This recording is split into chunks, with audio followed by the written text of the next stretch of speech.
बहुत सारा टॉपिक आपका कवर Recording करना in पड़ेगा। अभी progress. एडवांस का 2 क्लास करना पड़ेगा इस चैप्टर का। एक 2 क्लास एटलीस्ट।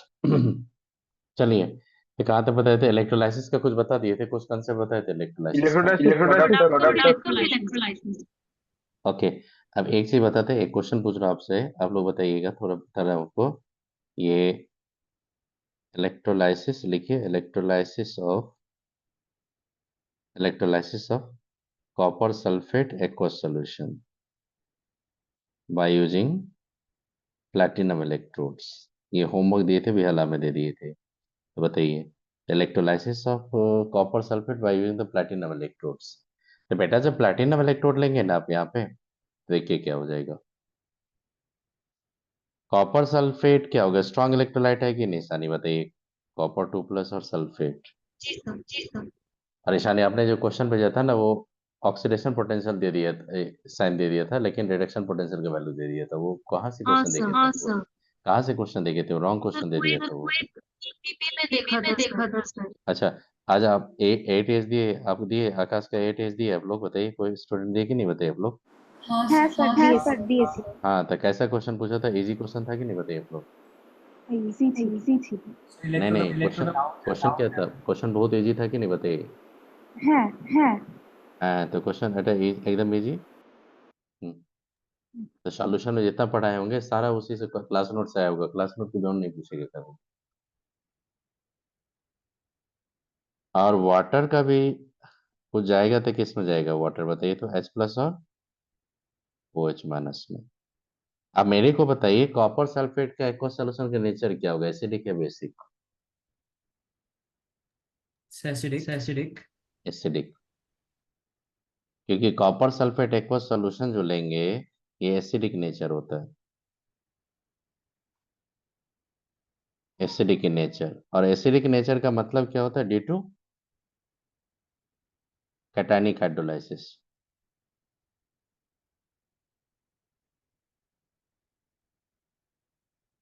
बताओ, एसिडिक नेचर होगा ड्यू टू कैटायनिक हाइड्रोलाइसिस। बेटा यहाँ पे H+ का कंसंट्रेशन ज्यादा होगा, लेकिन OH- का कंसंट्रेशन बहुत कम होगा कि नहीं, अब बताना तो। जी जी। तो देखिए, उसी पे पकड़ लेंगे आपका, देखिएगा अब। That's why hydroxide molar concentration will be too low. अब बताओ, OH- को एनोड पे भेज पाओगे आप लोग? नहीं।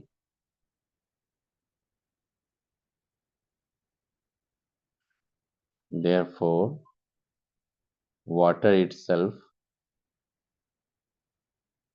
get oxidized into oxygen at anode। आई बात समझ? वाटर क्यों जाएगा? OH- नहीं जा पाएगा। रीजन क्या होगा?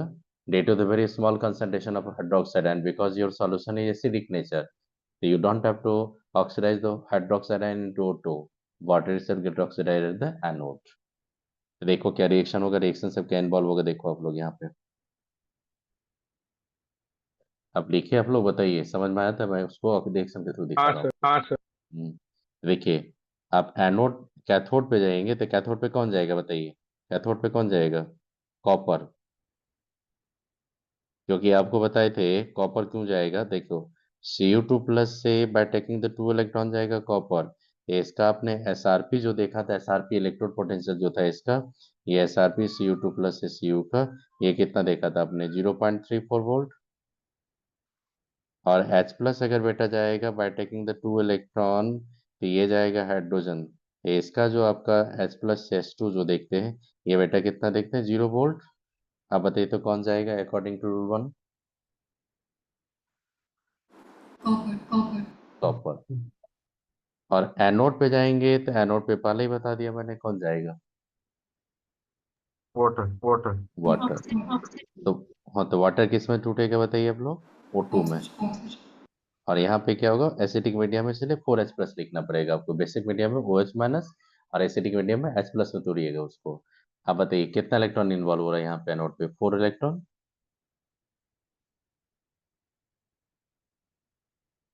अब बताइए, 4 इलेक्ट्रॉन इन्वॉल्व होगा कि नहीं? जी सर, जी सर। हाँ सर, हाँ सर। अब खुद से देखो 4 इलेक्ट्रॉन इन्वॉल्व हो गए इसमें, तो इसमें ये बताना आप लोग ओवरऑल रिएक्शन बताइए क्या क्या होगा। इसको कितना से मल्टीप्लाई करना पड़ेगा, इसको 1 से, इसको कितना से पहले मल्टीप्लाई करना पड़ेगा, फिर ऐड कर 2 देंगे, से, कर देंगे। 2 से। अब बताइए 1 और 2 को ऐड कीजिएगा तो क्या नेट रिएक्शन आ जाएगा, बताइए तो आप लोग। 2 sir 2 CO2 2CO2 plus plus aqueous 2 plus solution 2 CO2 plus क्या हो जाएगा 2H2O liquid, that give how many moles of copper, 2 mole. Plus and plus कितना ऑक्सीजन आएगा बताइए आप लोग, 1 मोल गैस। और क्या होगा 4H प्लस एक्वस। आप बताइए ड्यूरिंग इलेक्ट्रोलाइसिस ये क्वेश्चन पूछा था हिमांगी कि नहीं पूछा था आज। हाँ सर, ड्यूरिंग हाँ sir. During electrolysis H plus concentration क्या होगा, इंक्रीज हो जाएगा, पीएच डिक्रीज। पीएच डिक्रीज हो जाएगा। तो आप याद रखना O2 प्रोडक्ट आएगा तो पीएच डिक्रीज होता है, और हाइड्रोजन प्रोडक्ट आता है तो पीएच इंक्रीज होता है, इतना दिमाग में सेट कर लो। हाँ दोनों अगर आ जाएगा तो पीएच नहीं बोल पाएंगे आप। कुछ आइडिया लगा, चले आगे मैं बताऊँ, ये स्टेप समझ में आया आपको। Sir last last point add point कर ऐड कर अरे बेटा यहाँ पे देखिए, यहाँ पे सिंपल थ्योरी बता रहा है आपको कि यहाँ पे H प्लस क्या हो रहा है आपका, प्रोड्यूस हो रहा है कि नहीं, बताइए आप लोग, प्रोड्यूस हो रहा है कि नहीं। हम्म, हम्म,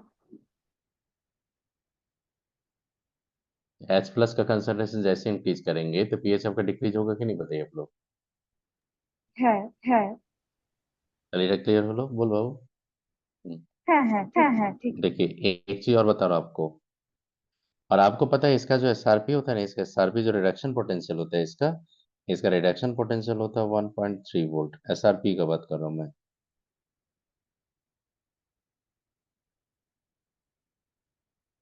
एसआरपी का बात कर रहा हूँ मैं, एसओपी का नहीं, रिडक्शन तो ऑक्सीडेशन है, एसआरपी का मैं बात कर रहा हूँ। चलिए कुछ आइडिया लगा यहाँ पे कॉपर सल्फेट का, एक और बताता हूँ आप लोगों को।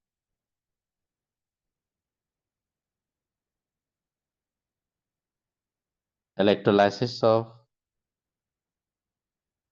Acidified water, that is dilute H2SO4। सब में प्लैटिनम इलेक्ट्रोड ही यूज कर रहा हूँ, प्लैटिनम के अलावा मैं यूज नहीं करवा रहा हूँ। आप बताना तो इलेक्ट्रोलाइसिस ऑफ वाटर करेंगे तो यहाँ पे H प्लस कंसंट्रेशन क्या हो जाएगा, हाई होगा कि नहीं। हाँ सर हाँ सर। किसका लो कंसंट्रेशन होगा, फाइन। हाइड्रोक्साइड का। आप बताइए एनोड पे कौन जाएगा, आपको बताइए एनोड पे कौन जाएगा, वाटर जाएगा कि OH माइनस जाएगा, बताइए आप लोग। वाटर वाटर वाटर जाएगा क्योंकि OH माइनस का कंसंट्रेशन क्या है यहाँ पे, लो। तो वाटर किस में जाएगा बताइए आप लोग खुद से, एनोड में O2 plus 4H plus plus 4 electron, cathode पे बताइए आप लोग कौन जाएगा, 2H प्लस खुद आएगा बेटा, एच प्लस है।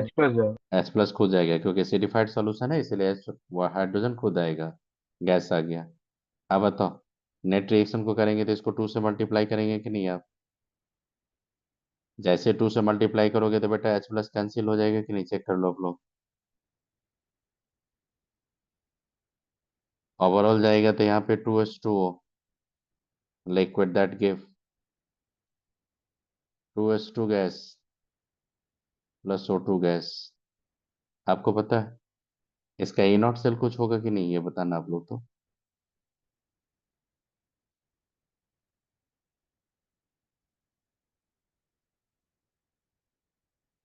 अरे कुछ पोटेंशियल अप्लाई कर पाओगे कि नहीं आप इलेक्ट्रोलाइसिस के, ये बताइए ना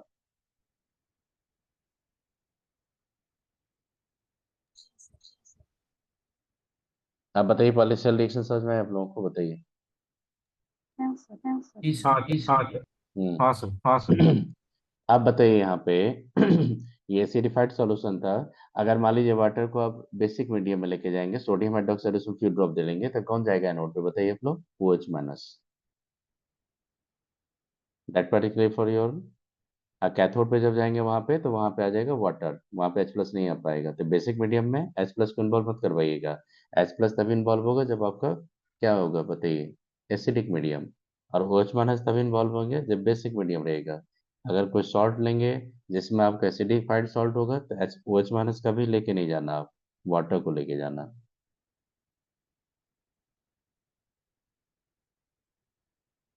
फिर लिख रहा हूं मैं इलेक्ट्रोलाइसिस ऑफ कंसंट्रेटेड H2SO4। तो बताइए कंसंट्रेटेड H2SO4 और डाइल्यूट H2SO4 का प्रोडक्ट सेम होगा कि डिफर करेगा? डिफरेंट हो। डिफर करेगा। जैसे कंसंट्रेटेड प्रोडक्ट लेंगे आपका, तो ये सबसे पहले टूटेगा आपका H+ और बाइसल्फेट में, और यहीं से रिएक्शन स्टार्ट हो जाएगा। तो देखो यहाँ पे एनोड पे कौन जाएगा, देखिएगा एनोड पे जाता है बाइसल्फेट चला जाता है, और बाइसल्फेट जैसे एनोड पे जाएगा आपका, तो देखिएगा क्या प्रोडक्ट मिलेगा। थोड़ा याद रखिएगा, बहुत क्वेश्चन कंसेप्चुअल क्वेश्चन है, जे एडवांस का क्वेश्चन पूछा हुआ है ये। इस पे रिएक्शन पे क्वेश्चन पूछा है, कैलकुलेशन वो बताएंगे आपको। ये क्या करता है, ये कन्वर्ट हो जाता है आपका H2O8 में, अब +2 इलेक्ट्रॉन रिलीज कर देता है ये। इसको बोलते हैं हम लोग पेरोक्सो डाइसल्फ्यूरिक एसिड, याद करो मार्शल एसिड जिसको बोलते हैं हम लोग।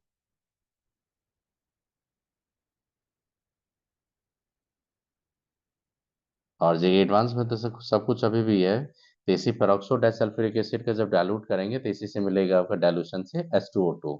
ये लार्ज स्केल पे H2O2 बनाने का प्रिपरेशन का मेथड है ये, इसलिए जे एडवांस में क्वेश्चन इससे आता है। तो इसको बोलते हैं पेरोक्सो डाइसल्फ्यूरिक एसिड्स। कैथोड पे जाएगा, कैथोड पे कौन जाएगा, तो वी नो द कैथोड पे कौन जाएगा, H+ खुद जाएगा, एसिडिफाइड सॉल्यूशन है। और ये क्या हो जाएगा आपका H2 गैस आएगा। मतलब प्रोडक्ट ओवरऑल देखेंगे कंसंट्रेटेड H2SO4 में, एनोड पे आपको क्या मिला, H2 H2O8। इसी को ओलियम बोलते हैं आपने, नहीं नहीं ओलियम नहीं, इसको मार्शल एसिड बोलते हैं हम लोग, याद करो। समझ में आए मार्शल एसिड किसको बोलते हैं हम लोग, H2O8 को।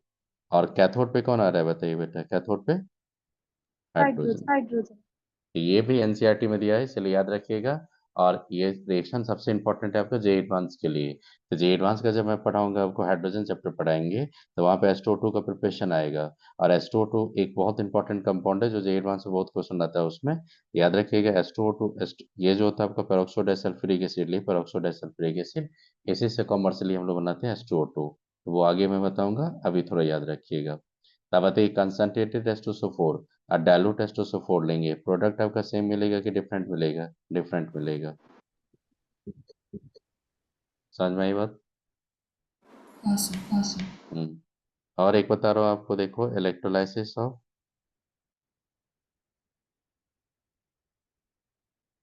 सोडियम एसीटेट का भी इलेक्ट्रोलाइसिस आप कर सकते हो एक्वस सॉल्यूशन का। कॉल्वेज इलेक्ट्रोलाइसिस आ जाएगा कि नहीं सुमित, याद करो सोडियम या पोटेशियम एसीटेट का। हाँ सर। तो कॉल्वेज इलेक्ट्रोलाइसिस आपने पढ़ा होगा। तो बताइए ये भी तो आपका स्ट्रॉन्ग इलेक्ट्रोलाइट है ना, ये स्ट्रॉन्ग इलेक्ट्रोलाइट जाएगा किस में, आपका एसीटेट में, और किस में जाएगा K+ में। अब वाटर तो आपका सेल्फ एनाइज में है ही आपका, किस में H+ और OH- में। बेटा आप क्या करेंगे, सीधा ये एनोड पे, बताओ एनोड पे कौन जाएगा, हाइड्रोक्साइड जाएगा कि कार्बोक्सिलेट जाएगा? रूल 2 जाइए, रूल 2 मैंने सीक्वेंस बताया था, कार्बोक्सिलेट को इन्वॉल्व करवाया था, याद करो। हाँ सर, कार्बोक्सिलिक। कार्बोक्सिलेट को लेके गए थे कि नहीं, तो कार्बोलेट जो होगा वो आपका चला जाएगा किसमें, CH3। ये फ्री रेडिकल कार्बोक्स फ्री रेडिकल बना देता है, ये 2 इलेक्ट्रॉन जाएगा।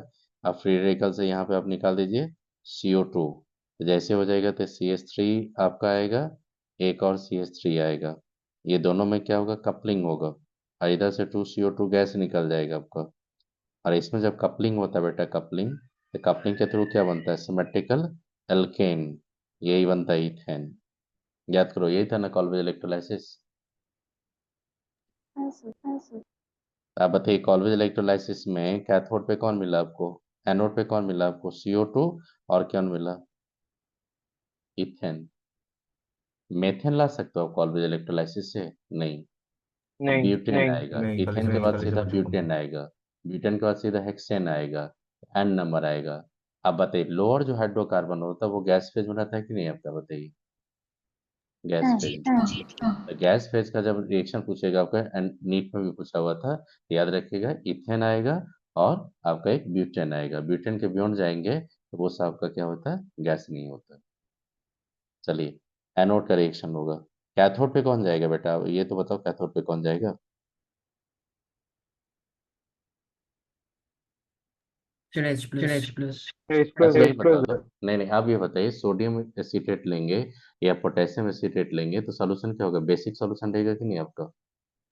हम्म तो बेसिक मीडियम में क्या करेगा, बेसिक मीडियम रहेगा तो H प्लस आएगा, यहाँ पे नहीं आ पाएगा H प्लस, water वाटर जाएगा।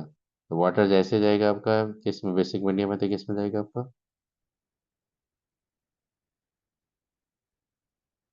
अगर मान लो 4 वाटर लिए यहाँ पे, तो सीधा मैं क्या करता हूँ, आपको प्रोडक्ट मिलेगा आपका हाइड्रोजन, क्योंकि वही आपका क्या हो जाएगा, रिड्यूस होगा। हाँ सर हाँ आपका 2H2 लिखिएगा और 2OH माइनस लिखिएगा। सर एक और बात, एक और बात, आपका H प्लस H प्लस नहीं। नहीं, कहीं पे रॉन्ग कर रहा हूँ, तो उसको प्रोसेस को मैं फिर से लिख रहा हूँ आपका, देखिएगा। ये कौन है आपका, वाटर है। और फिर किस में जाएगा, जैसे 2H2 लिए तो आपका क्या हो जाएगा, देखने यहाँ पे H2 आ जाएगा और प्लस 2OH माइनस आ जाएगा। देखो रिएक्शन बैलेंस है। अब बेटा बता दो इलेक्ट्रॉन कहाँ इन्वॉल्व होगा, राइट साइड या left side. Left side left side ये होगा इक्वेशन 2। अब यहाँ से जैसे जाएंगे तो अब देखो यहाँ पे ड्यूरिंग इलेक्ट्रोलाइसिस क्या हो जाएगा। pH increases. pH तो बेसिक increases। सोल्यूशन होते जाएगा कि नहीं, बताइए आप लोग। सर आप एक और बार बोलेंगे, हम्म, वाटर सर आप एक और बार हाइड्रो बोलेंगे, H प्लस लिए जाएगा। हाइड्रो H प्लस नहीं जाएगा। नहीं फिर से बता रहा हूँ, एक बार रुकिएगा। ठीक। पहले ये सब नोट लिखिए, यही सब क्वेश्चन आता है आपका। काम कीजिएगा। एनोड पे कौन कौन सा आएगा आपका बताइए। इथेन आया, इथेन गैस आया, CO2 गैस आया। कैथोड पे कौन आया, हाइड्रोजन। आप बताओ कहाँ पे कंफ्यूजन है, बताइए तो। सर वो मतलब आपने बोला ना H प्लस सर नहीं वो जाएगा, मतलब आपने बोला ना H वो प्लस एग्जैक्ट जाएगा, इसका नहीं नहीं नहीं, है। आप बताइए, आप सीधा नहीं, बताइए कि अगर मेरे पास पोटेशियम एसीटेट होगा तो ये क्या होगा, बेसिक सॉल्ट है कि नहीं, बताइए। बेसिक सॉल्ट है कि नहीं, बताइए। ठीक है। बेसिक सॉल्ट है, इसीलिए क्या होगा, लो concentration of OH minus H plus. अच्छा ओके ओके, हाँ समझ गया। अच्छा ओके ओके, इसीलिए हाँ कौन समझ जाएगा गया। वहां पे, वाटर खुद। ठीक। तो बेटा जब भी देखेंगे आप मैक्सिमम बुक्स में देखेंगे, ऑथेंटिक बुक में जैसा मैं बता रहा हूँ वैसा मैंने ऑथेंटिक बुक से सोच से ही लाया। लेकिन बहुत जगह क्या करते हैं, कुछ कुछ टीचर H प्लस को इन्वॉल्व करते रहता है, लेकिन नहीं, H प्लस नहीं। एनसीईआरटी में लिखा H प्लस नहीं। H प्लस तभी जाएगा जब एसिडिफाइड होगा, नहीं तो नहीं। चलिए यहाँ तक समझ में आया आप लोगों को, बहुत ज्यादा इलेक्ट्रोलाइसिस का प्रोडक्ट पढ़ रहे हैं। इस हम्म। और एक मैं लास्ट बता रहा हूँ आपको, देखो क्या बता रहा हूँ। Electrolysis of copper sulphate aqueous solution by using copper electrodes. अब देखो जो रिएक्टिव इलेक्ट्रोड्स है कि not reactive electrodes, reactive. Reactive. इस पे एनोड जाइए या कैथोड जाइए, क्या हो जाएगा, देखो कॉपर ही आपका यहाँ पे ऑक्सीडाइज भी होगा। जो एनोड लिए वही आपका ऑक्सीडाइज होने लगेगा, और कैथोड पे जाएंगे तो वही कॉपर आपका फिर यहाँ पे रिड्यूस भी हो जाएगा। मतलब जो इलेक्ट्रोड लेंगे रिएक्टिव वही ऑक्सीडाइज भी होगा और वही रिड्यूस भी होगा। एनसीईआरटी में क्वेश्चन दिया हुआ है इससे। सिल्वर नाइट्रेट के सॉल्यूशन के इलेक्ट्रोलाइसिस के सिल्वर इलेक्ट्रोड लेके सिल्वर को ही ऑक्सीडाइज कर देना एनोड पे, Ag प्लस को ही रिड्यूस कर देना कैथोड पे। रीजन क्या होता है, मैंने पहले ही बता दिया, प्रोडक्ट ऑफ इलेक्ट्रोलाइसिस किस पे डिपेंड होता है, नेचर ऑफ इलेक्ट्रोड्स पे। नेचर ऑफ इलेक्ट्रोड आपने इलेक्ट्रोड को क्या किया, चेंज कर दिए, तो प्रोडक्ट आपका चेंज हो गया यहाँ पे। तो कॉपर सल्फेट के एक्वस सॉल्यूशन के जैसे इलेक्ट्रोलाइसिस करेंगे कॉपर इलेक्ट्रोड से, तो कॉपर ही आपका डिपॉजिट होगा और कॉपर ही आपका डिजॉल्व होगा। तो ये सब जो मेटलर्जी आपका पढ़ाएंगे, तो मेटलर्जी में प्यूरिफिकेशन ऑफ मेटल आता है। तो हाँ सर प्यूरिफिकेशन ऑफ मेटल में देखना है कि इलेक्ट्रो हाँ कॉपर जैसे जाएंगे तो वहाँ पे बहुत सारा प्यूरिफिकेशन आता है, जिसमें इलेक्ट्रोलाइटिक रिफाइनिंग होता है। तो इलेक्ट्रोलाइटिक रिफाइनिंग में देखिएगा, एक शीट बनाएंगे कॉपर का, एकदम थिक बनाएंगे, थिक पूरा, वो इम्प्योर कॉपर रहेगा। और एक थिन शीट लेके इलेक्ट्रोड बताएंगे, उसका बनाएंगे कैथोड। और देखना कैथोड पे एनोड से कॉपर लाके डिपॉजिट करवाएंगे। वही एक रिफाइनिंग का प्रोसेस होता है जिसको बोलते हैं इलेक्ट्रोलाइटिक रिफाइनिंग। आई बात समझ में? अब वही कॉपर का एनोडिक रिफाइनिंग में आपका एनोडिक मड बनवाएंगे। एनोडिक मड में क्या क्या एलिमेंट्स होगा वो सब भी जे एडवांस के क्वेश्चन में पूछ चुका है, जो एनसीईआरटी में मेंशन है। अभी सिर्फ बताइए, अगर रिएक्टिव इलेक्ट्रोड लेगा तो रूल 1 रूल 2 फॉलो नहीं ना करेंगे आप लोग? नहीं करना बेटे। नहीं सर, नहीं सर। हम्म। अब बताइए, प्रोडक्ट ऑफ इलेक्ट्रोलाइसिस कुछ आइडिया लगा आप लोगों को? हाँ सर, हाँ सर। हम्म। अब आइए, अभी तो हम लोग क्वालिटेटिव पढ़े, अब लिखे क्वांटिटेटिव। Quantitative analysis electrolysis. अभी तक हम लोग पढ़े कि कहाँ पीएच इंक्रीज होगा, कहाँ पीएच डिक्रीज होगा, वो सब। अब हम लोग पढ़ेंगे क्वांटिटेटिव एनालिसिस ऑफ इलेक्ट्रोलाइसिस। तो यहां से आएगा आपका फैराडेज लॉ। तो एक होता है आपका फर्स्ट लॉ।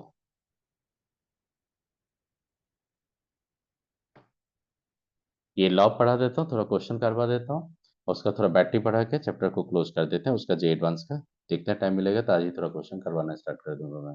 तो देखिए, फैराडेज लॉ सीधा बोलता है, बेटा आप एक काम करो, जैसे वाटर से आप इलेक्ट्रोलाइसिस चलाते हैं हाइड्रोजन और ऑक्सीजन, आप खुद से बताओ जितना ज्यादा देर आप इलेक्ट्रिक करंट देंगे उतना ज्यादा प्रोडक्शन होगा कि नहीं हाइड्रोजन ऑक्सीजन का?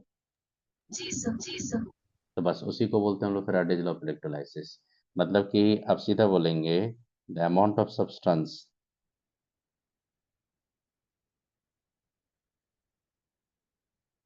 amount of any substance deposited or liberated at any at an cathode electrode लिखो, a directly proportional to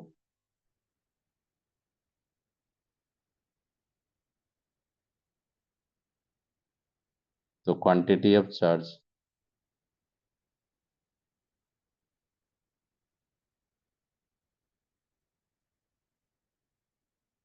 passed through the solution।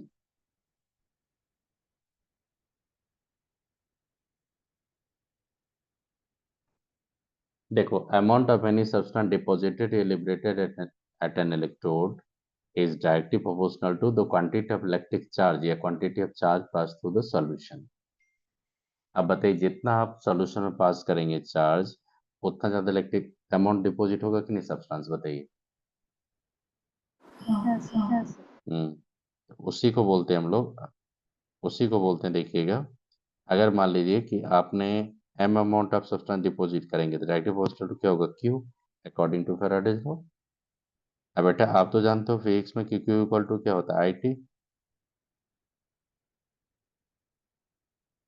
अब देखना, एम को हटाएंगे तो प्रोपोर्शनलिटी तो कोई कांस्टेंट आएगा, तो उसको बोलते हैं हम लोग जेड क्यू, या उसी को बोलते हैं जेड आई टी। ये इक्वेशन 1 ली।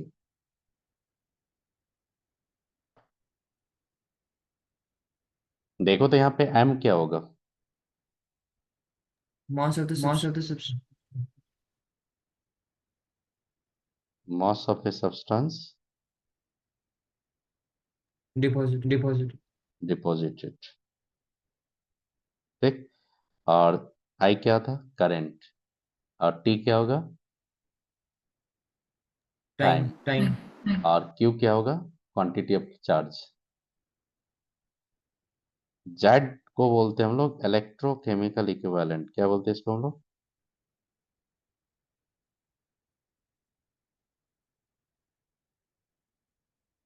ये स्कूल के एग्जाम में पूछता है इसका डेफिनेशन, इलेक्ट्रोकेमिकल इक्विवेलेंट। देखो होता है क्या, इसको डिफाइन करने जाते हैं तो देखना क्या होता है।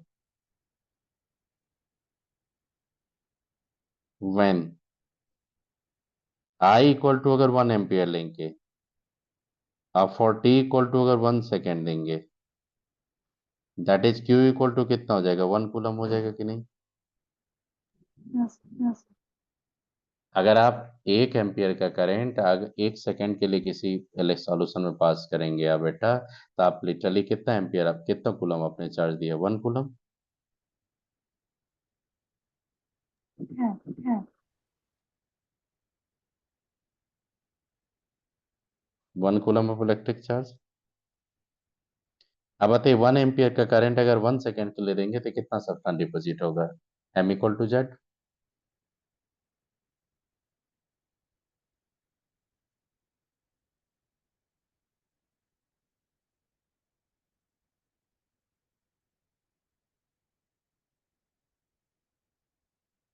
Then M equal to Z हो जाएगा कि नहीं। Yes, yes. देखो मैंने क्या बोला कि कोई सॉल्यूशन है, आपको पता है कि इलेक्ट्रिक करंट देंगे तो कुछ ना कुछ कोई सब्सटेंस डिपॉजिट होगा, तो उसी सब्सटेंस का अमाउंट डिपॉजिट करो by passing 1 ampere of electric current through for the only 1 second. Whatever the amount of substance deposited or liberated by passing 1 ampere of electricity for the 1 second through the solution is called electrochemical equivalent। आई बात समझ में। आप बता दो, aluminium को deposit करेंगे एक solution में, एक सॉल्यूशन में मैग्नीशियम को, एक सॉल्यूशन में हाइड्रोजन मेरे को आएगा। आपको क्या लगता है कि 1 कूलम का इलेक्ट्रिक चार्ज देंगे तो तीनों का सब्सटेंस का जो डिपॉजिट या लिबरेट होगा वो सेम अमाउंट होगा कि डिफरेंट अमाउंट होगा। सर अभी भी क्विट करेंगे। नहीं बता रहा हूँ, दैट इज आप देखिएगा इलेक्ट्रोकेमिकल इक्विवेलेंट होगा तो लिखिएगा द अमाउंट ऑफ सब्सटेंस, पहले लिखिए amount of a substance deposited at a particular electrode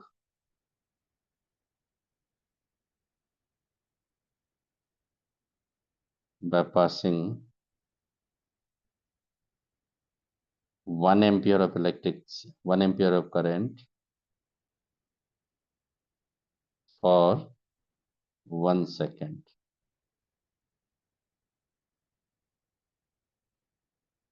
is called, क्या बोलेंगे उसको, इलेक्ट्रोकेमिकल यस, इलेक्ट्रोकेमिकल इक्विवेलेंट। अगर आपसे पूछेगा कि इलेक्ट्रोकेमिकल इक्विवेलेंट क्या होता है, यूनिवर्सल कांस्टेंट होता है ये, तो बोलना no, electrochemical equivalent is not universal constant। It represents the amount of a substance deposited by passing 1 coulomb of electric charge या 1 ampere electricity for the 1 second। यहाँ तक डिफिनेशन समझ में आया आप लोगों को।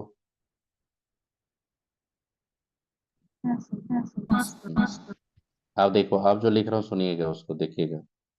लेट कर लो इक्विवेलेंट मास इन ग्राम।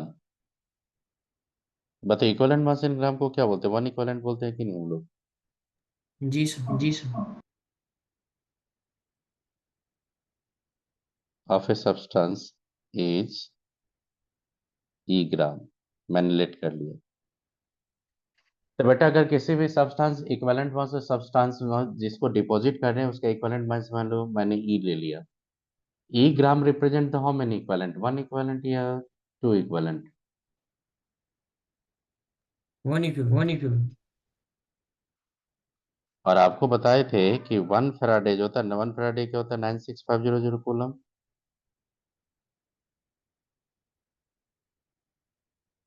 मैंने बोल रहा था quantity of charge, 1 mole. Electrical charge required to deposit कितना, 1 mole of electrons। Liberate 1 equivalent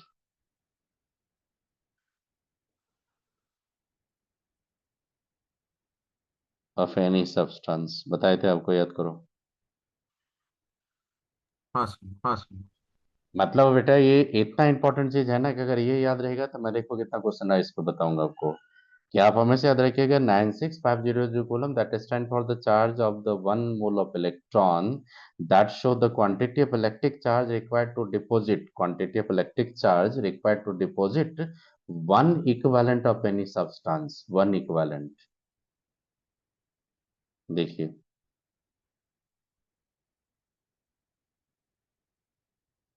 आप बताइए, तो 1 फराड देंगे तो कितना अमाउंट डिपॉजिट होगा, ई ग्राम।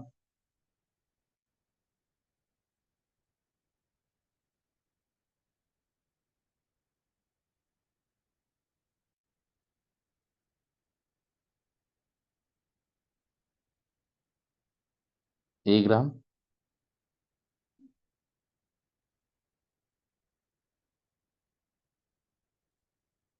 किसी भी सब्सटेंस का ई ग्राम को डिपॉजिट करने के लिए आप कितना फैराडे करंट चार्ज देंगे बताइए, 1 फैराडे। तो बेटा बताइए 1 कूलम का अगर इलेक्ट्रिक चार्ज देंगे तो कितना ग्राम डिपॉजिट होगा, ई बाय एफ ग्राम। आप बता दो 1 कूलम से आपने कितना अमाउंट को डिपॉजिट किया था, 1 इक्विवेलेंट को डिपॉजिट किया था कि नहीं। तो इससे आ रहा है कि नहीं कि Z equal to E by F आ जाएगा कि नहीं बताइए आप लोग।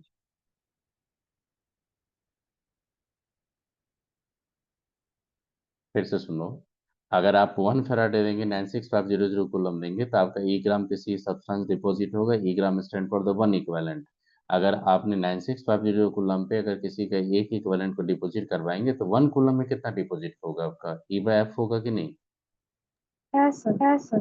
ई बाय एफ क्या इंडिकेट कर रहा है, मतलब amount of substance deposited passing how many coulomb, 1 coulomb. अब 1 कूलम से जब आपने अमाउंट डिपॉजिट किया तो उसको आपने किसने डिफाइन किया था, इलेक्ट्रोकेमिकल इक्विवेलेंट। जेड को हम लोग ई बाय एफ के टर्म में रिप्लेस कर सकते हैं कि नहीं। Yes, sir. ये थ्योरी समझ में आया, बहुत थ्योरी है यहाँ पे, तो ये थ्योरी समझ में आया क्या मैंने लिखा, क्यू क्या, एफ क्या रिप्रेजेंट करता है, 1 कूलम से कितना डिपॉजिट करते हैं, उस कांस्टेंट को क्या बोलते हैं हम लोग, फिर ई बाय एफ से क्या कंक्लूजन आता है, तो ये समझ में आया आपका। अब देखो, अब देखिए, फ्रॉम इक्वेशन 1 एंड 2 दोनों इक्वेशन से चले गए, M equal to Z I T था या जेड क्यू था, आपने पहले लिखा था जेड क्यू। बताओ उसी को ई बाय एफ बोल सकते हैं कि नहीं आप। Yes, sir. आई टी, आपका देखो कंक्लूजन क्या निकला, M by E equal to Q by F, ये equal to I T by F आएगा कि नहीं आपका।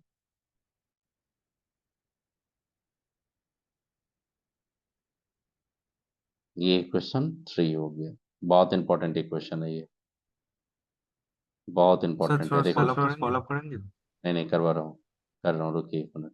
पहले ये आपने नोट किया, बताइए आप लोग। नहीं.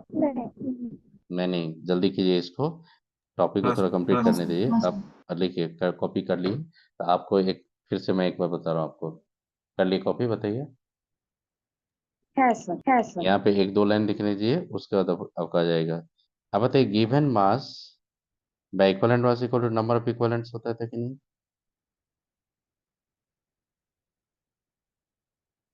Yes. Number of equivalent deposited, और Q by F equal to I T by F equal to number of faradays होगा कि नहीं। Yes. आपको कंक्लूजन क्या मिला, आपको कंक्लूजन मिला कि नंबर ऑफ इक्विवेलेंट डिपॉजिटेड या लिबरेटेड इक्वल टू क्या हो जाएगा, number of Already. Faraday. Number of Faraday's बोलेंगे तो उसमें क्या लेंगे, given charge by 96500 coulomb, basin क्या होगा, 96500 कूलम दिखा था आपका कितना मोल का, 1 मोल ऑफ इलेक्ट्रॉन का, तो उसको 1 फैराडे लिए। तो जो भी इलेक्ट्रिकल चार्ज देगा उसको 96500 कूलम से आप डिवाइड करेंगे तो वो आ जाएगा number of Faraday's. Given mass को उसके इक्विवेलेंट मास से डिवाइड कर देंगे तो आ जाएगा नंबर ऑफ इक्विवेलेंट्स। अब ये फेराडेज लॉ से ये दोनों आपका इक्वल आ जाएगा। ये बहुत बड़ा कंक्लूजन है इसका, याद रखिएगा। बहुत क्वेश्चन होता है नीट में, तो बहुत क्वेश्चन पूछता है नीट का भी। तो बताइए, अब एक काम करो, फिर से मैं एक बार यहाँ से बता रहा हूँ। ये पार्ट कौन सा मिसिंग पार्ट था? ये पार्ट मिसिंग था, तो लिखिए आप लोग। सबसे पहले ये बताइए, अगर आपसे पूछेगा 9650 जो कूलम थे, क्या बोलोगे? Quantity of charge of one mole of electrons. अब फिर बोलेगा कि 9650 जो कूलम का सिग्निफिकेंस क्या होता है इलेक्ट्रोलाइसिस में, तब बोलोगे 9650 जो कूलम अगर इलेक्ट्रिक चार्ज देंगे तो हमेशा किसी भी सब्सटेंस का कितना इक्विवेलेंट डिपॉजिट होगा? One equivalent. अगर मैंने क्या किया, वन इक्विवेलेंट को डिफाइन करने गया तो मैंने ई ग्राम उसका वन इक्विवेलेंट का मास निकाल लिया। मैं अगर 9650 जो कूलम चार्ज देंगे तो कोई भी सब्सटेंस आपका ई ग्राम डिपॉजिट होगा। अगर उसका ई ग्राम डिपॉजिट होगा 1 फैराडे पास करने से, तो 1 कूलम पास करने से कितना अमाउंट डिपॉजिट होगा? ई by F. The E by F amount that show the up deposited by passing the 1 coulomb of electric charge, इसका मतलब इलेक्ट्रोकेमिकल इक्विवेलेंट है। मैंने इलेक्ट्रोकेमिकल इक्विवेलेंट को लिखा E by F। अब उसी इलेक्ट्रोकेमिकल इक्विवेलेंट को सारा रिप्रेजेंट कर दिया मैंने। तो बताइए, कंक्लूजन निकाल के आ गया, नंबर ऑफ इक्विवेलेंट डिपॉजिटेड या related equal to number of Faraday. बस ये अगर लाइन याद रहेगा तो आपका कोई नहीं रोकेगा, सारा क्वेश्चन आप बना के निकल जाओगे। ये लाइन बेटा, कुछ आइडिया? क्वेश्चन आगे चलूं मैं इसको एक्सप्लेन करने के लिए थोड़ा और भी। हम्म सर। अब देखिए, अब एक एग्जांपल लेके बता रहा हूँ आपको, देखिएगा। अगर आपने, जैसे मैंने बताया था कि Al3+ है, अब इसका इलेक्ट्रोलाइसिस करेंगे तो ये जाएगा किसमें? एल्यूमिनियम में। बताइए, इसका 3 मोल इलेक्ट्रॉन अगर लेंगे तो 1 मोल डिपॉजिट होगा कि नहीं? हाँ हाँ डिपॉजिटेड। तो बताइए बेटा, अगर आपने 3 मोल लिया इसका मतलब कितना हो गया? 3 फैराडे। ठीक है तो 1 फैराडे से क्या हो जाएगा? 1/3 मोल्स ऑफ एल्यूमिनियम।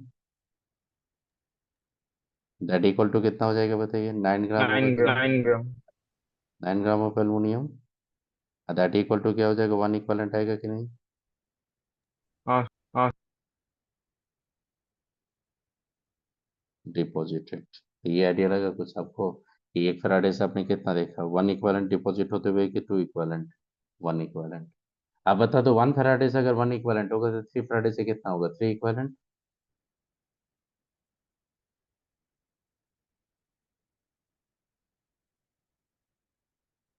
हाँ सर। चलिए, यहाँ तक समझ में आया। अब एक और बताता हूँ, सुनना। कॉपर 2+ से 2 इलेक्ट्रॉन लेके आएगा कॉपर आपका Cu में। बताइए तो आप खुद से, 1 फैराडे से कितना डिपॉजिट होगा? हाफ मोल होगा कि नहीं?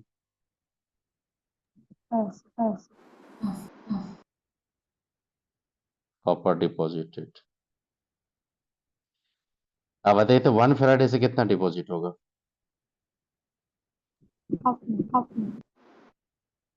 Half mole stand for 1 equivalent या 2 इक्वलेंट? One copper deposited. अब बताइए कितना मोल आ गया? Half mole. हाफ मोल का मतलब होता है 1 इक्वलेंट, यहाँ पे याद रखिएगा। अमाउंट कितना हो जाएगा इसका? तो 60 कॉपर का जाइएगा तो कॉपर का एटॉमिक मास कितना होता है? 63.5। तो बेटा बता दो, हाफ मोल में कितना इक्वलेंट होगा? Half equivalent, 1 equivalent half mole में। अब बताइए तो हाफ मोल का अमाउंट कितना हो जाएगा? तो 63.5/2 ग्राम्स। 63.5/2 ग्राम इक्वल टू क्या होगा? 1 इक्वलेंट। कुछ आइडिया लगा? बताइए आप लोग।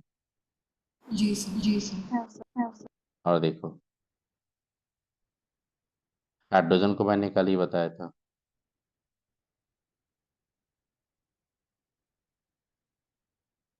H+ अगर लेंगे, 1 इलेक्ट्रॉन लेंगे तो बेटा किस में जाएगा ये?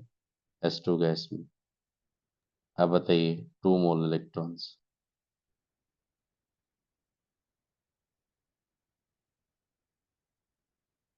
इसका 2 मोल लेंगे तो ये कितना लिबरेट होगा? 1 मोल 1 मोल। तो बेटा 1 फैराडे पे जाइए तो कितना हो जाएगा होगा? 1 ग्राम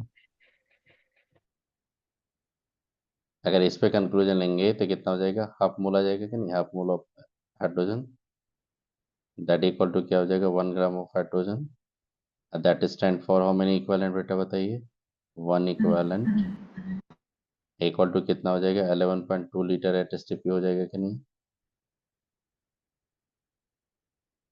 अगर कोई भी बोलेगा कि हाइड्रोजन को 1 इक्विवेलेंट में कितना होगा तो कितना बोलेंगे आप, 22.4 लीटर या 11.2 लीटर। 11 point. अब बताइए hydrogen 1 gram stand for 1 equivalent, तो 2 ग्राम of hydrogen stand for 2 equivalent. तो बताइए 1 मोल हाइड्रोजन में आपका 2 इक्विवेलेंट हाइड्रोजन है कि नहीं। हाँ सर, हाँ सर। चलिए सिमिलरली ऑक्सीजन जब जाओगे तो वहां पे इलेक्ट्रॉन लिबरेट्स होगा, तो उसके अकॉर्डिंग जाएंगे आप। जैसे 4OH माइनस लेंगे, अगर इसी से मान लो आपने ऑक्सीजन लिया यहाँ पे और 2H2O लेंगे तो डेफिनेटली यहाँ पे 4 इलेक्ट्रॉन लेंगे। तो बताओ 1 मोल अगर ऑक्सीजन आएगा तो साइमल्टेनियसली कितना मोल इलेक्ट्रॉन आएगा, 4 मोल। हाँ सर, हाँ सर। तो 4 मोल अगर आएगा इसका 1 मोल पे जाइएगा तो कितना हो जाएगा, 1/4 मोल आ जाएगा कि नहीं इसका। हाँ सर, हाँ सर। जी सर, तो जी सर। बताइए तो 1 इक्विवेलेंट आ जाएगा कि नहीं आपका। हम्म। तो 1 इक्विवेलेंट का मतलब क्या होगा, 8 ग्राम ऑफ ऑक्सीजन, और उसी को इक्विवेलेंट किसके इक्विवेलेंट ले लेंगे बताइए तो आप लोग खुद से। ये इक्वली का साइन रखो ना, कोई दिक्कत नहीं। अगर उसी को इक्विवेलेंट में जाएंगे तो कितना हो जाएगा, 5.6 लीटर रजिस्टिव पे। Yes, sir. Yes, sir.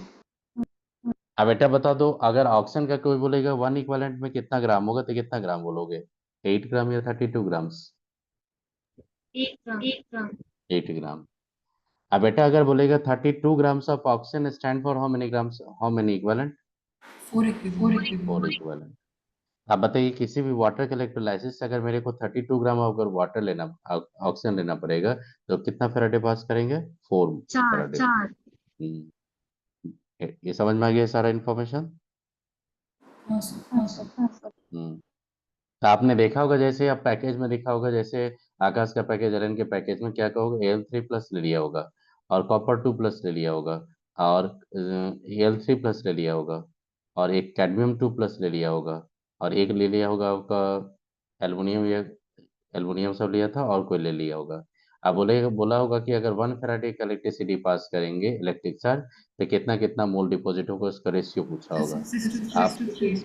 हाँ, आपने अगर कॉपर कैडमियम का अगर +2 से 0 लाएंगे तो 1 फैराडे पे कितना मोल आएगा, हाफ मोल। एल्युमिनियम का अगर 1 फैराडे लेंगे तो वो क्या होगा, 1/3 मोल आएगा। और अगर मान लीजिए Na+ रहेगा तो 1 मोल से क्या हो जाएगा, 1 फैराडे से 1 मोल ही आएगा। रेशियो हो जाएगा 1:1:1/2:1/3। तो जैसे उसका एलसीएम लेंगे तो क्या हो जाएगा, 6:3:2 आ जाएगा कि नहीं आपका रेशियो। हाँ सर, हाँ सर. तो ये क्वेश्चन आपने देखा होगा आकाश का पैकेज में। सर आज ही आया. आया था आज वो क्वेश्चन। हाँ, हाँ. पैकेज में क्वेश्चन डायरेक्ट ही है, तो समझ में आ गया। अब बताइए आप लोग। हाँ सर, हाँ सर। अगर कोई बोलेगा 1 इक्विवेलेंट तो समझ में आ गया, 1 इक्विवेलेंट।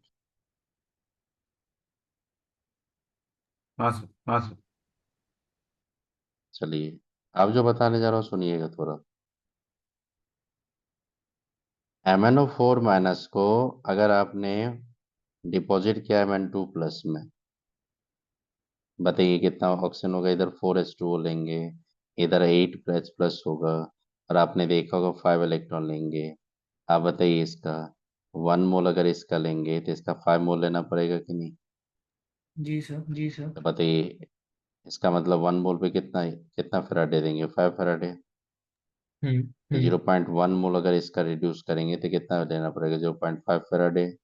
अगर इसी का करंट निकालना होगा तो 0.5 इंटू 9650 कूलम बोल सकते हैं कि नहीं हम लोग।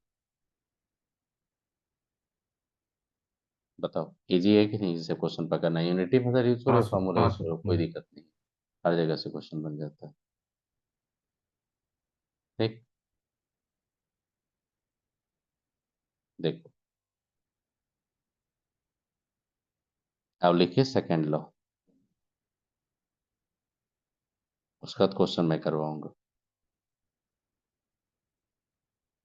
सेकेंड लॉ बोलता है कि जब आपके पास बहुत सारा इलेक्ट्रोलाइटिक सेल होगा, मान लो कि आप इलेक्ट्रोलाइटिक सेल लिए, यहाँ पे देखो एक ही है, एक दूसरा इलेक्ट्रोलाइटिक सेल आपने ये लिया,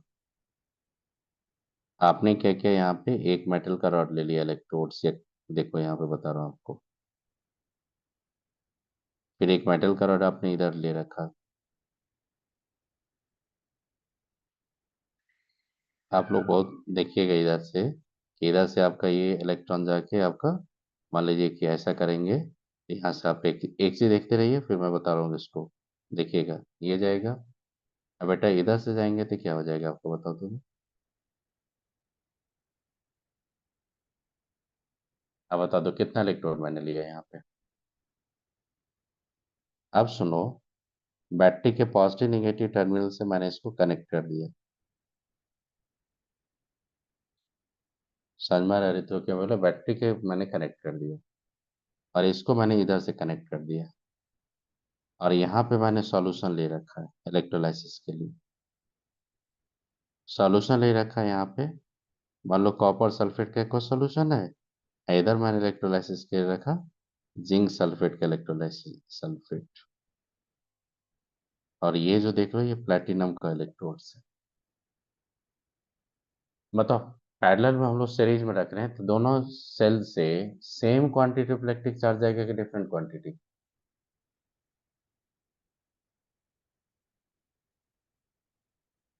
से एक और मैंने क्या, repeat. Same quantity of electric charge आएगा कि नहीं दोनों सेल से, बताइए आप लोग।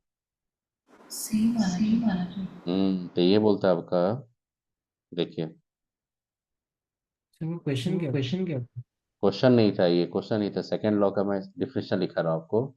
आप बताइए, आपने कितना इलेक्ट्रोलाइटिक सेल रखा है यहाँ पे, दो इलेक्ट्रोलाइटिक सेल, और दोनों को हाँ बैटरी से आपने हाँ कनेक्ट कर दिया, तो same quantity of electric charge दोनों से क्रॉस करेगा कि नहीं, बताइए। हाँ सर। सो वो बीच में वो सॉल्ट ब्रिज ही है ना। सॉल्व ब्रिज नहीं है वो, दो इलेक्ट्रोलाइटिक सेल है, दो इलेक्ट्रोलाइटिक सेल है, अलग अलग सेल है ये, अच्छा अच्छा और उसको मैं वायर से कनेक्ट करने करके सबको अलग कर रहा हूँ यहाँ पे, तो देखो क्या बोल रहा है अच्छा मैं, अच्छा देखिए क्या लिख रहा हूँ, सुनिएगा definition. The amount of different substances deposited by passing same quantity of electric charge या same quantity of current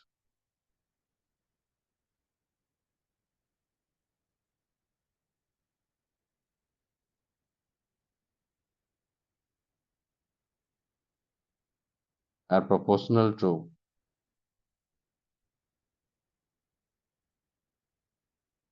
their equivalent weight।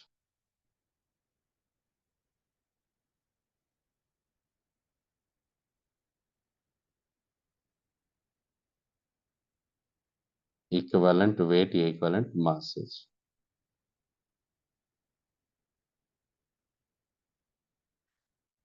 आप बता दो, the amount of substance deposited by passing the same quantity electricity या quantity of the electric current लिखो या same quantity electric charge लिखो, are proportional to their equivalent mass, ये बोल रहा है सेकेंड लॉ। आप बताइए, अगर मान लो कि एक सेल से मैं ए का बता रहा हूँ, M A proportional to E ए होगा अकॉर्डिंग टू सेकेंड लॉ। अब फॉर बी अगर लेंगे तो एम बी प्रोपोर्शनल टू क्या होगा, E B.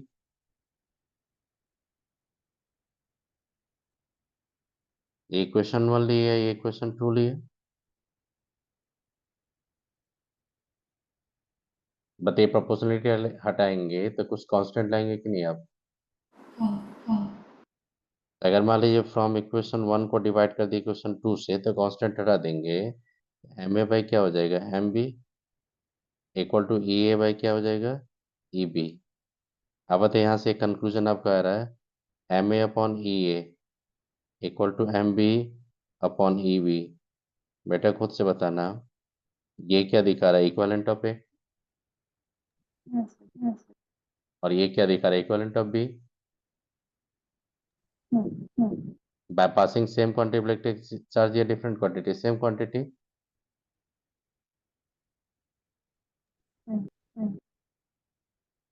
equivalent of A deposited equal to equivalent of B deposited. By passing same quantity electric charge या different quantity of electric charge? Same quantity. Same quantity. इससे conclusion क्या आता है? इससे conclusion हम लोग लिए, साइंटिस्ट ने कंक्लूजन लिया, बोला कि जब आप एक ही amount of quantity of charge देंगे तो नंबर ऑफ फैराडे सेम हो जाएगा कि नहीं बताओ? हाँ सर, नंबर ऑफ हाँ सर। फैराडेज अगर सेम हो जाएगा तो नंबर ऑफ इक्विवेलेंट भी सेम होना पड़ेगा कि नहीं वहां पे? बताइए। हाँ, हाँ। बस उसी को बोलते हैं सेकंड लॉ। तो सेकंड लॉ सबसे इजी है कि नहीं? बताइए आप। हम्म, अगर इसमें एक सब्सटेंस डिपॉजिट होगा तो दूसरा सब्सटेंस का अमाउंट फाइंड कर लेंगे कि नहीं आपको? हाँ सर। यही इसका होता है second law.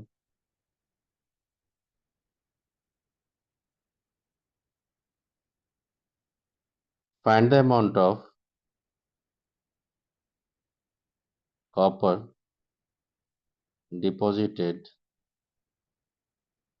from 100 ml of 0.1 molar copper sulfate aqueous solution at 25 degrees Celsius by passing 100 ampere of current for 1 minute। ये क्वेश्चन है आपका। बताइए सॉल्यूशन किससे करवा रहे हो आप? प्लैटिनम इलेक्ट्रोड लेगा, मेंशन करेगा, नहीं मेंशन करेगा तो आपको प्लैटिनम लेके बनाना। The amount of copper deposited from the 100 ml of 0.1 molar copper sulfate aqueous solution at 25 degrees Celsius by passing 100 ampere of current for 1 minute। मतलब बेटा 100 एम्पियर का करंट अगर 1 मिनट के लिए देंगे तो कितना आप चार्ज देंगे? Q into I, Q equal to I T 6,000. 6000। तो आप मिनट को सेकंड में कन्वर्ट करना पड़ेगा आपको। तो Q इक्वल टू क्या हो जाएगा? I T. और 100 इंटू क्या करेंगे आप यहाँ पे? 1 मिनट है तो 60, तो ये क्या होगा? 6000 आ जाएगा कि नहीं आपका? बताइए।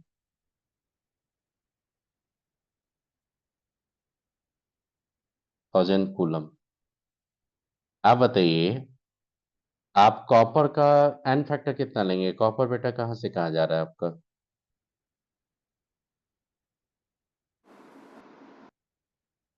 सुमित बताइए, जल्दी बताओ ना। कॉपर का एन फैक्टर कितना लेंगे? 2 लेंगे।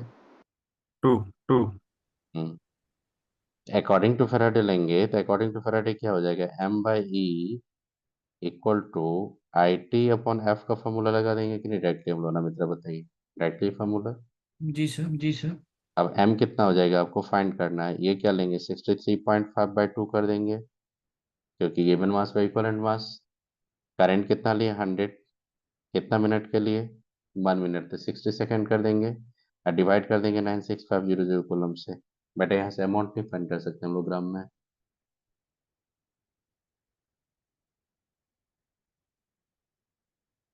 हाँ कर सर. सकते हैं?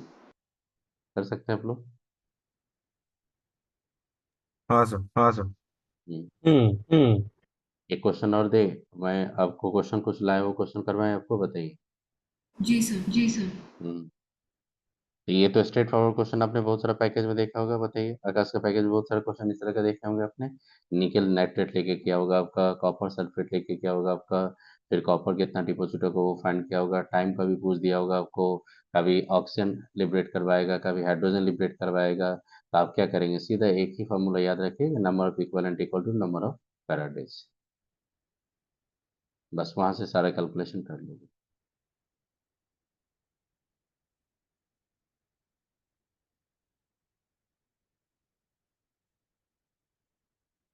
When the volume of gas liberated after passing 10 ampere of current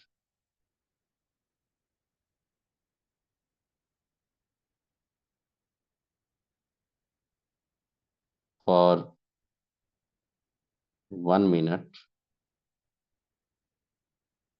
from acidified water at 20 at STP.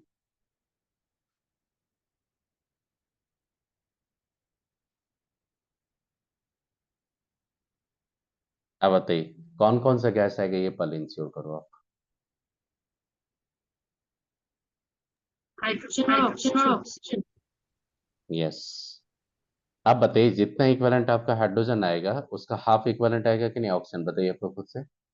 हाँ हाँ क्योंकि आपने देखा 1 फैराडे जब पास करते थे वाटर से, एसिडिफाइड वाटर से, तो आपका 11.2 लीटर कौन आता था एसटीपी पे, हाइड्रोजन। आप 5.6 लीटर क्या प्लस आता था आपका ऑक्सीजन। तो जितना मौका पे, हाँ जितना यहाँ पे वॉल्यूम आप हाइड्रोजन का कलेक्ट करेंगे उसका हाफ इक्विवेलेंट किसका, हाफ मोल, उसका हाफ वॉल्यूम किसका आएगा आपका, ऑक्सीजन का। तो किसी एक का वॉल्यूम पकड़ो, किसी एक का वॉल्यूम आप फाइंड करो, दूसरा का या तो डबल कर देंगे या तो हाफ करके अपने आप टोटल वॉल्यूम फाइंड कर लेंगे। आई बात समझ में। यहाँ एनोड में एनोड मार्शल में नहीं आएगा। नहीं आएगा। नहीं नहीं, क्या बताइए। एनोड में एनोड पे मार्शल मार्शल नहीं आएगा। नहीं आएगा। नहीं नहीं, कौन सा गैस, मार्शल गैस कहाँ से आएगा, एसिडिफाइड H2SO4 लिए तो वो डाइल्यूट H2SO4 है आपका। देखिए आप सीधा लिखेंगे नहीं, equivalent of hydrogen liberated equal to क्या होगा, नंबर ऑफ फैराडे, लिख सकते हो ये। अब बताइए नंबर ऑफ इक्विवेलेंट कितना हो जाएगा, अगर मान लो कि x मैंने लिया है इसका, x वॉल्यूम, इक्विवेलेंट वॉल्यूम कितना होता है इसका 11.2 लीटर। हाँ सर 11.2। और IT कितना लेंगे, I कितना लेंगे 110 और 60 अपॉन 96500। जहां तक मैं देख रहा हूँ यहाँ पे कैलकुलेशन करो तो एक्स का वैल्यू कितना आ रहा है बेटा, 11.2 ही रहने देंगे तो वहाँ पे टू टू कैंसिल हो गया, 11.2 को हटाइए, टू टू कैंसिल हो गया इधर से, और ये टू जैसे कैंसिल हो जाएगा तो इधर से देख रहा हूँ मैं आपका 6 और ये 7 और ये 6 और 96.5। ये वैल्यू तो बहुत कम आएगा, तो इसलिए अगर इसको, नहीं नहीं कहाँ से कम आएगा, बहुत ज़्यादा आएगा। तो आपका 2 उधर से रहेगा और इधर 6, देखो तो कितना आ रहा है, 70-80 के करीब आ रहा है, ये कितना आ रहा है।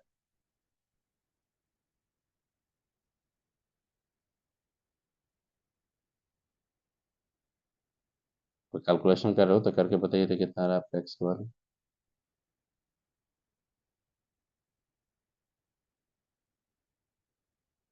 कॉलिक बताइए कितना आ जाएगा इसके वाले। यहाँ तक मैं देख रहा हूँ दो दो जीरो तो कैंसिल हो गए, 2 जीरो रहेगा, इधर 7 जाएगा। सर 67.2 के आसपास आ।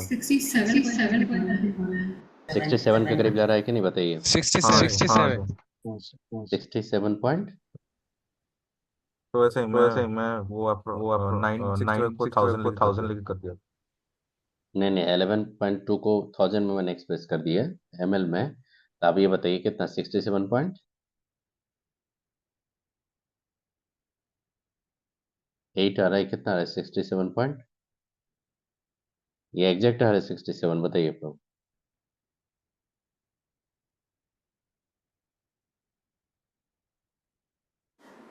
पूरा कैलकुलेशन पेपर 69.6 हो रहा है।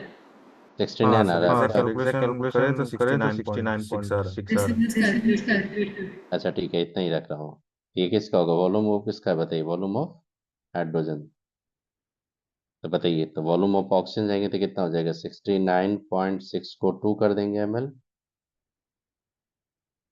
तो टोटल वॉल्यूम का जब बात करेंगे, टोटल वॉल्यूम में तो उसमें वॉल्यूम ऑफ हाइड्रोजन होगा और प्लस वॉल्यूम ऑफ ऑक्सीजन होगा, दोनों ऐड कर दोगे तो नहीं फाइंड कर लेंगे आप लोग। बेटा जब देखना एक तरफ हाइड्रोजन आएगा ना, एक तरफ ऑक्सीजन आएगा ना, तो एक तरफ किसी का निकाल लो, दूसरा का वैल्यू ऑटोमेटिकली निकल जाएगा। हाँ सर। तो बताइए, तो इस तरह का क्वेश्चन सब अगर आकाश के मैथ में देखे होंगे आपने मांगी, तो इस तरह का क्वेश्चन कर लोगे ना आप लोग। हाँ हाँ हम्म, अब आइए,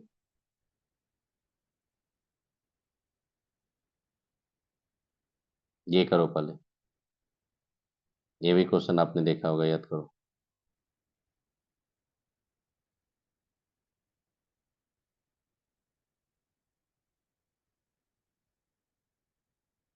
one 12.3 gram of nitrobenzene to aniline में आप रिड्यूस करोगे, इफ द करंट इफिशियंसी थी आपका 50%, मतलब जितना करंट यूज कर जे दोगे उसका 50% ही यूटिलाइज कर पाओगे। If the potential drop across the cell is the 3 volt, then how much energy will be consume, ये भी पूछा। पहले आप फाइंड करो कितना क्वांटिटी ऑफ चार्ज, फिर फाइंड कर लो कितना कंज्यूम। तो चार्ज अगर फाइंड करेंगे तो W इक्वल टू V को करके इलेक्ट्रिक पोटेंशियल दे दिया वहां पे, एनर्जी कितना कंज्यूम होगा वो फाइंड कर लूंगा।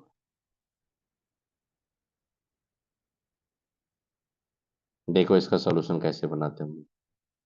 नाइट्रोबेंजीन बेटा किस में पहले रिड्यूस होगा? नाइट्रोबेंजीन होता है ये NO2, ये नाइट्रोबेंजीन रिड्यूस होगा आपका एनिलीन में।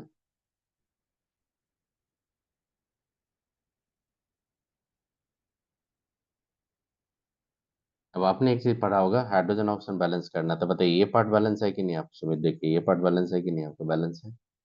हाँ सर। मेनली इसी पार्ट पे फोकस करके बैलेंस करेंगे। आप एसिडिक मीडियम में देखो, क्लियरली बोल रहा है कि electricity required to deposit aniline, ये होता है एसिडिक मीडियम में होता है। क्योंकि आपने देखा होगा एसिडिक मीडियम में SnHCl लेके आपने रिड्यूस किया था, याद कीजिए। हाँ सर, हाँ सैलिसिलेटेड से। तो यहाँ पे क्या करेंगे, 2H2O दे देंगे, और यहाँ पे दे देंगे आपका 6H+, और 6H+ देंगे, 6 इलेक्ट्रॉन आएगा। बताइए हाइड्रोजन बैलेंस किया आपका, पहले ऑक्सीजन बैलेंस किया फिर हाइड्रोजन बैलेंस कर दिए। तो बताइए एक मोल को रिड्यूस करने के लिए कितना फेराडे चाहिए? 6 फेराडे चाहिए कि नहीं? Yes, yes. एक मोल का मास होता है इसका 123 ग्राम, तो 123 ग्राम को रिड्यूस करने के लिए क्या चाहिए? 6 फेराडे। तो 12.3 ग्राम को रिड्यूस करने के लिए 0.6 फेराडे चाहिए कि नहीं? ये नित्य मित्रता है, समझ में मैंने क्या किया। हाँ सर। नाइट्रोबेंजीन का यहाँ पे मोलर मास होता है, नाइट्रोबेंजीन का मोलर मास होता है 123 ग्राम्स। अगर आप इक्विवेलेंट का कंसेप्ट लेंगे तभी भी वही आपका करंट आएगा। तब बताओ 0.6 फेराडे जो लेंगे, एज्यूमिंग द 100% इफिशियंसी या 50% इफिशियंसी। आप 100% इफिशियंसी लेके चलिए। आप सोच रहे हो कि 100% यूज कर रहे हैं, लेकिन रियल में इसका डबल लेना पड़ेगा कि नहीं, आपका बताइए। बट देखो मैं क्या करूँ, एक्चुअल क्वांटिटी ऑफ चार्ज, नहीं बता रहा हूँ आपको, एक्चुअल क्वांटिटी ऑफ चार्ज कितना लेंगे आप? 1.2 फेराडे, मतलब 1.2 इंटू 96500 कूलम कर दीजिए, आपका आंसर आ गया फर्स्ट। आपने बताइए कितना परसेंट आपने करंट एफिशिएंसी लिया था, ये बताइए तो। 50%। करंट एफिशिएंसी सबसे ज्यादा AIT के क्वेश्चन में यूज किया गया है। तो करंट एफिशिएंसी का मतलब क्या होता है सुनिए, करंट एफिशिएंसी का मतलब क्या होता है सुनिए। करंट एफिशिएंसी का मतलब होता है कि जितना आप एक इलेक्ट्रिसिटी पास के उसका 50%, कभी कभी 90%, कभी कभी 100% आप यूटिलाइज करो इलेक्ट्रोलाइसिस का। तो जब जाएंगे इसमें, आप किसी का करंट एफिशिएंसी आप बोलोगे, देखो क्या हो जाएगा। थ्योरेटिकल क्वांटिटी ऑफ चार्ज, तो बताइए थ्योरेटिकल क्वांटिटी ऑफ चार्ज यहाँ पे कितना था? 0.6। और एक्चुअल क्वांटिटी ऑफ चार्ज कितना देना पड़ेगा?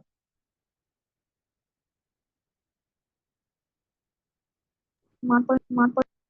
इनटू क्या करेंगे? 100। अब इस क्वेश्चन में देखिए, इस क्वेश्चन में एक चीज सबसे पहले बताइए, इस क्वेश्चन में आपका करंट इफिशियंसी कितना दिया बताइए तो आप लोग? 50%। तो बेटा अगर मान लो कि इस क्वेश्चन में अगर मैं 50% इसको पकड़ता तो 50 इक्वल टू 0.6 फैराडे कर देता, थ्योरेटिकल एक्चुअल रहते 100 कर देते, तो एक्स का वैल्यू कितना आता है मेरा बताइए? 1.11 1.2 फैराडे आता है कि नहीं एक्चुअल? Yes, yes. आपको जब भी देगा करंट एफिशिएंसी था, क्या करेंगे? Theoretical quantity of charge according to your equation, that is your theoretical quantity. Actual कितना ले रहे हैं वो अगर फाइंड करने बोलेगा तो आप फाइंड कर लोगे यहाँ से। सीधा क्या करना, अगर मान लो कि आपने 1 एम्पियर का इलेक्ट्रिक चार्ज करंट आपने 10 सेकेंड के लिए दिया, तो 1 × 10 कर देना थ्योरेटिकल, और उसी में अगर बोले 90%, तो सीधा उसको 0.9 से मल्टीप्लाई कर देना, एक्चुअल आ जाएगा। तो जब भी करंट एफिशिएंसी अगर देगा आपका तो थ्योरेटिकल क्वांटिटी पे आपने कैलकुलेट कर रखा है, लेकिन एक्चुअल क्वांटिटी आपको फाइंड कर पे वर्क करना है। तो एक्चुअल क्वांटिटी कितना होगा समझ में आ गया कैसे फाइंड करेंगे? सब मल्टीप्लाई करेंगे कि डिवाइड करेंगे? नहीं मल्टीप्लाई करेंगे। आप देखिए यहाँ पे, देखिए क्वेश्चन जो देखिए कितना परसेंट एफिशिएंसी दी है बताइए, कितना एफिशिएंसी है? तो 50%। 50%। ये क्या है आपका बताइए, थ्योरेटिकल क्वांटिटी ऑफ चार्ज है कि नहीं बताइए? हाँ। हाँ, ये थ्योरेटिकल क्वांटिटी ऑफ चार्ज है, ये क्वांटिटी ऑफ चार्ज है, क्वांटिटी ऑफ चार्ज है ये। आप बताइए थ्योरेटिकल क्वांटिटी ऑफ चार्ज कितना है आपका? 0.6 फैराडे। अब यहाँ पे हाँ। थ्योरेटिकल क्वांटिटी 0.6 फैराडे रखिए, करंट इफिशियंसी 50% ले लीजिए, तो एक्चुअल कितना आ रहा है? 1.2 फैराडे नहीं आ रहा आपका? हाँ तो सर हाँ, वो तो सर वो 0.5 से 0.5 डिवाइड किए ना। आई बात समझ में? जी सर समझ रहा हूँ।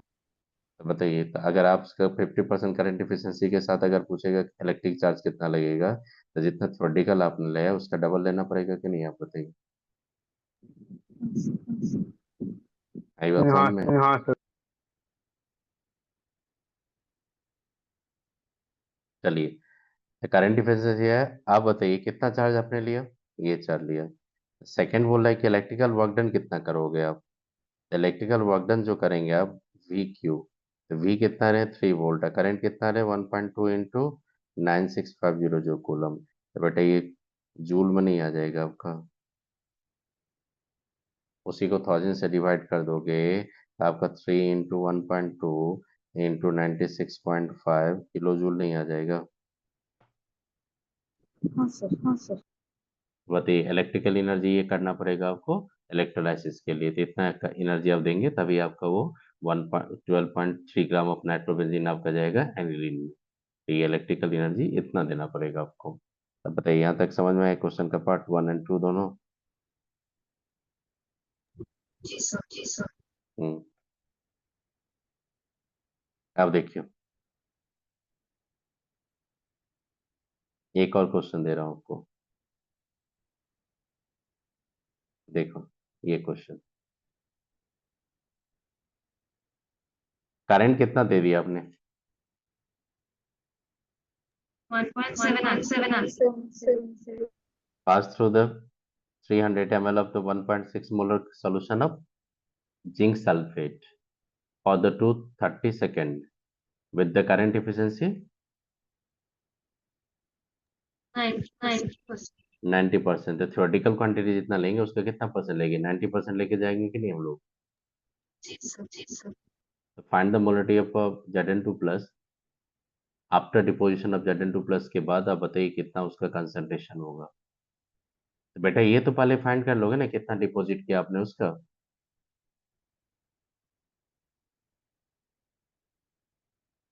हाँ, हाँ।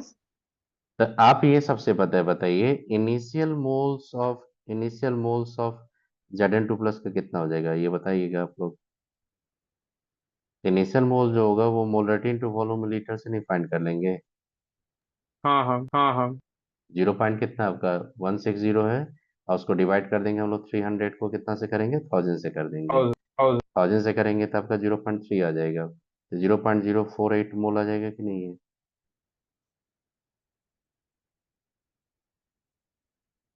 सही लिखा मैंने? ये किसका मोल लिखा मैंने, बताओ तो।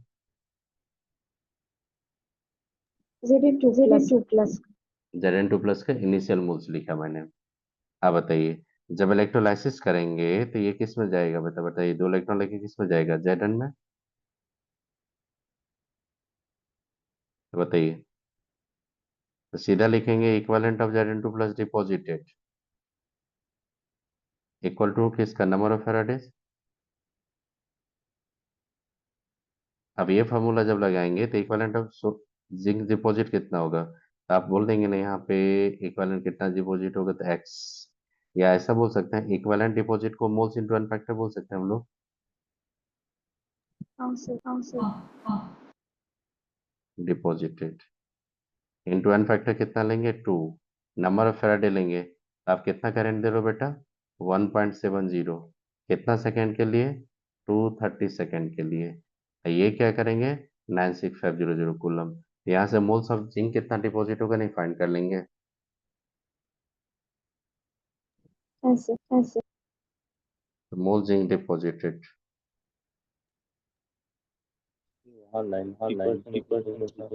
ये कितना रहा है बताइए? 1.70 इंटू 230 अपॉन 2 इंटू 96500 कूलम। लेकिन करंट एफिशिएंसी कितना होगा? 90%। 0.9 से मल्टीप्लाई करना पड़ेगा आपको। तो बताइए, इसको यहीं से मल्टीप्लाई करके अगर 0.9 पे रखेंगे तो वही एक्चुअल क्वांटिटी ऑफ चार्ज है। खुद से बताइए, ये जो मैंने लिखा है थ्योरेटिकल क्वांटिटी है कि नहीं? डिवाइडेड भी होना चाहिए। नहीं नहीं, सबसे पहले ही बताइए बेटा, सबसे पहले ही बताइए, ये जो मैंने सर्किल किया, ये थ्योरेटिकल क्वांटिटी ऑफ चार्ज है कि नहीं? बताइए आप लोग। हाँ हाँ हाँ हाँ। लेकिन आपका 90% इफिशियंसी दोगा तो इसका सिर्फ 0.9 पार्टी फ्रैक्शन का पार्टी यूज कर सकते हैं कि नहीं आप लोग? बताइए एक्चुअल में। हाँ सर, हाँ सर। तो इसीलिए 0.9 से मल्टीप्लाई करके मैंने लेके चला आया। अच्छा सर, बताइए ये मुझे। मूल डिपॉजिटेड वाला है ना, तो हाँ, इसलिए वो जो उसको डिपॉजिट, हाँ जो डिपॉजिट होगा उसी को लेके जा रहे हैं। उसके बाद फिर मैं से बैक का आऊंगा। तो इसका कैलकुलेशन बताइए तो कितना आ जाएगा? जैसे मैं देख रहा हूँ यहाँ पे, अगर मान लीजिए कि मैं दो दो जीरो को, एक जीरो को हटा देंगे यहाँ पे, दो रखेंगे, तो इसको अगर मैं रख रहा हूँ यहाँ पे, तो ये कट हो रहा है कि नहीं? 3 से कट हो जाएगा सीधा ये। 3 नहीं, 3 से नहीं कट होगा, 4 से भी कट नहीं होगा। 4 से जाएंगे तो हो जाएगा 12, 2 1, और 9 नहीं, 4 से नहीं कट होगा। 4 से कट हो सकता है, ये कट हो सकता है 4 से। अगर 12 लेंगे तो ये नहीं, नहीं कट होगा 4 से। 92 के करीब चला जाएगा। 92 अगर जाएंगे, कितना आ रहा है देखो तो आप लोग, क्योंकि अप्रोक्सीमेशन मैं कर दूंगा, लेकिन यहाँ पे कैलकुलेशन आपको करना ही पड़ेगा एग्जैक्ट। 0.0018। 0.001। 001 8 8। 8 88 आ गया तो राउंड ऑफ करके 0.2 कर सकते कि नहीं हम नहीं लोग? नहीं नहीं बताइए। सर, जीरो पॉइंट नहीं नहीं जीरो जीरो वन नहीं zero one eight 0.001 zero zero one eight 001 one eight 008 one eight sir. One one eight eight है। One eight one eight. अरे अरे sir, 0.0018। 0.00। One sir eight one zero eight sir basically 0.002। हाँ, तो उसको round of करके मैंने लिख दिया था। 0.002 कर सकते कि नहीं आप राउंड ऑफ कर करके? सकते हाँ, हैं, कर सकते हैं। कर सकते हैं। कर सकते हैं। तो इतना अगर डिपॉजिट होगा तो moles of Zn2 plus left कितना होगा बताइए तो? पहले कितना था? 0.048 था। अब माइनस 0.02 करेंगे तो ये कितना हो जाएगा? 0.46 हो जाएगा। बताइएगा आप लोग।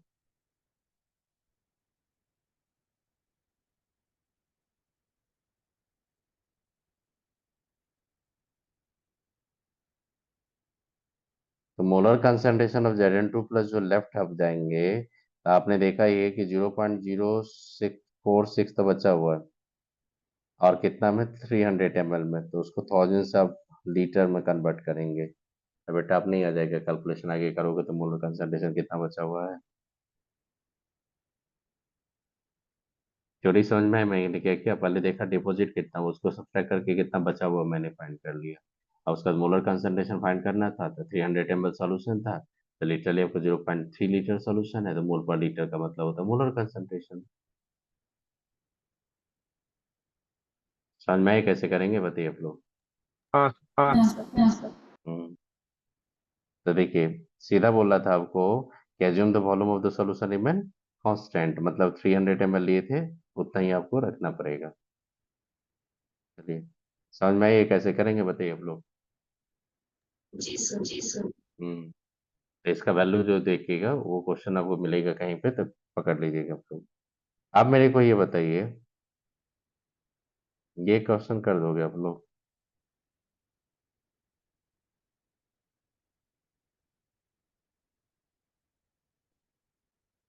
हाँ सर, हाँ सर। इसका थ्योरी जो है ना, बहुत अच्छा थ्योरी है ये क्वेश्चन, जो बहुत थ्योरेटिकल इन्फॉर्मेशन बेस्ड है ये।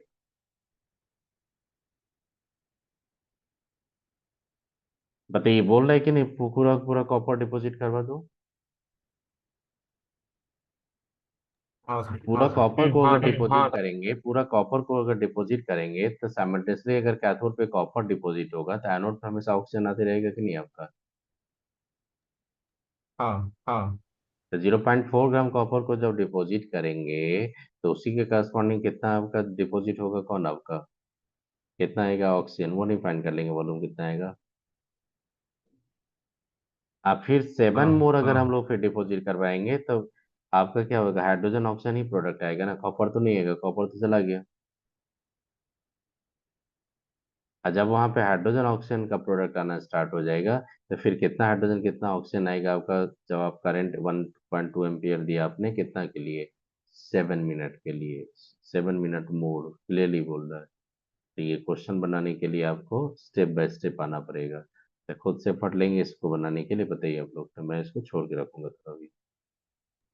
ठीक है सर, ठीक सर है ये सर। पीडीएफ हाँ सर, ट्राई करूंगा। ये ट्राई पीडीएफ करेंगे। क्लास के पीडीएफ में पीडीएफ में है। हाँ, तो इसका मैं आंसर जो बता रहा हूँ आपका, वॉल्यूम ऑफ नाइट ऑक्सीजन जो आएगा वो आपका आएगा कितना, 98 ml के करीब आएगा।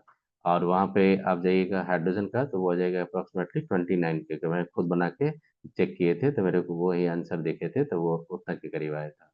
आप मेरे को सीधा एक बता दो, अगर 0.4 ग्राम ऑफ कॉपर को डिपॉजिट करवाएंगे तो 0.4 ग्राम कॉपर डिपॉजिट जब होगा तो उस समय कितना ऑक्सीजन लिबरेट होगा, वो बता दोगे आप, कितना वॉल्यूम आएगा। हाँ सर, हाँ सर सर, आपको सर ऑक्सीजन आपको ऑक्सीजन बोले बोले वो टोटल है ना। नहीं नहीं, ऑक्सीजन टोटल का बात कर रहा हूँ। तो ऑक्सीजन आप जैसे 0.4 ग्राम आपका कॉपर जब डिपॉजिट होगा तो उसी समय आपका ऑक्सीजन भी, जब कॉपर डिपॉजिट करना स्टार्ट करेंगे तो वहां पर आपका ऑक्सीजन भी लिबरेट होना स्टार्ट कर देगा कि नहीं, कैथोड पे, एनोड पे, एनोड पे करेगा। तो जब आपका 0.4 ग्राम जब कॉपर को डिपॉजिट कर देंगे कंप्लीटली तो उस समय तक सिर्फ आपका एनोड पे ऑक्सीजन आएगा। लेकिन जैसे कॉपर कंप्लीटली डिपॉजिट होगा तो फिर हाइड्रोजन आना स्टार्ट आ जाएगा कि नहीं उसी से।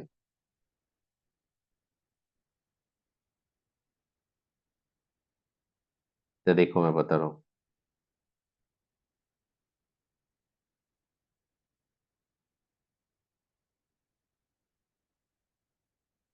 when 0.4 gram of CO2 plus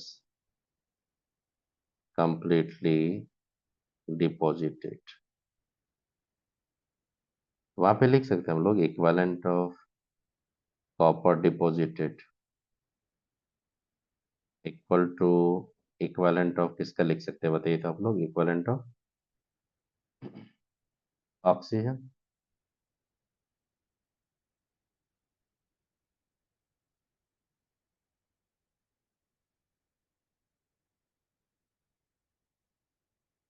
अरे बेटा, जब कॉपर आपका डिपॉजिट होगा कैथोड पे तो साइमल्टेनियसली ऑक्सीजन भी आपका लिबरेट होगा कि नहीं एनोड पे। हाँ सर, हाँ सर। हाँ सर, हाँ। हाँ सर। हाँ 0.4 ग्राम जब आपका आएगा तो उसी समय आपका कितना ऑक्सीजन लिबरेट करेगा वो मैं बता रहा हूँ आपको, उसका बाद का थ्योरी मैं बता दूंगा। तो कॉपर कितना डिपॉजिट होगा 0.4 ग्राम, ये कितना होता है 63.5 बाई क्या कीजिएगा 2, इसका इक्विवेलेंट लीजिएगा तो इसका एक्स ले लीजिएगा, और एक्स जो लीजिएगा उसका बाद किससे डिवाइड करिएगा 5600 से। अब बताइए एक्स का वैल्यू कितना आ रहा है बताइए, 79 के करीब आएगा, 79 के करीब, चेक करो आ रहा है कि नहीं 79 ml के करीब। मैं कर चुका हूँ इसलिए मैं बोल रहा हूँ 79 के करीब।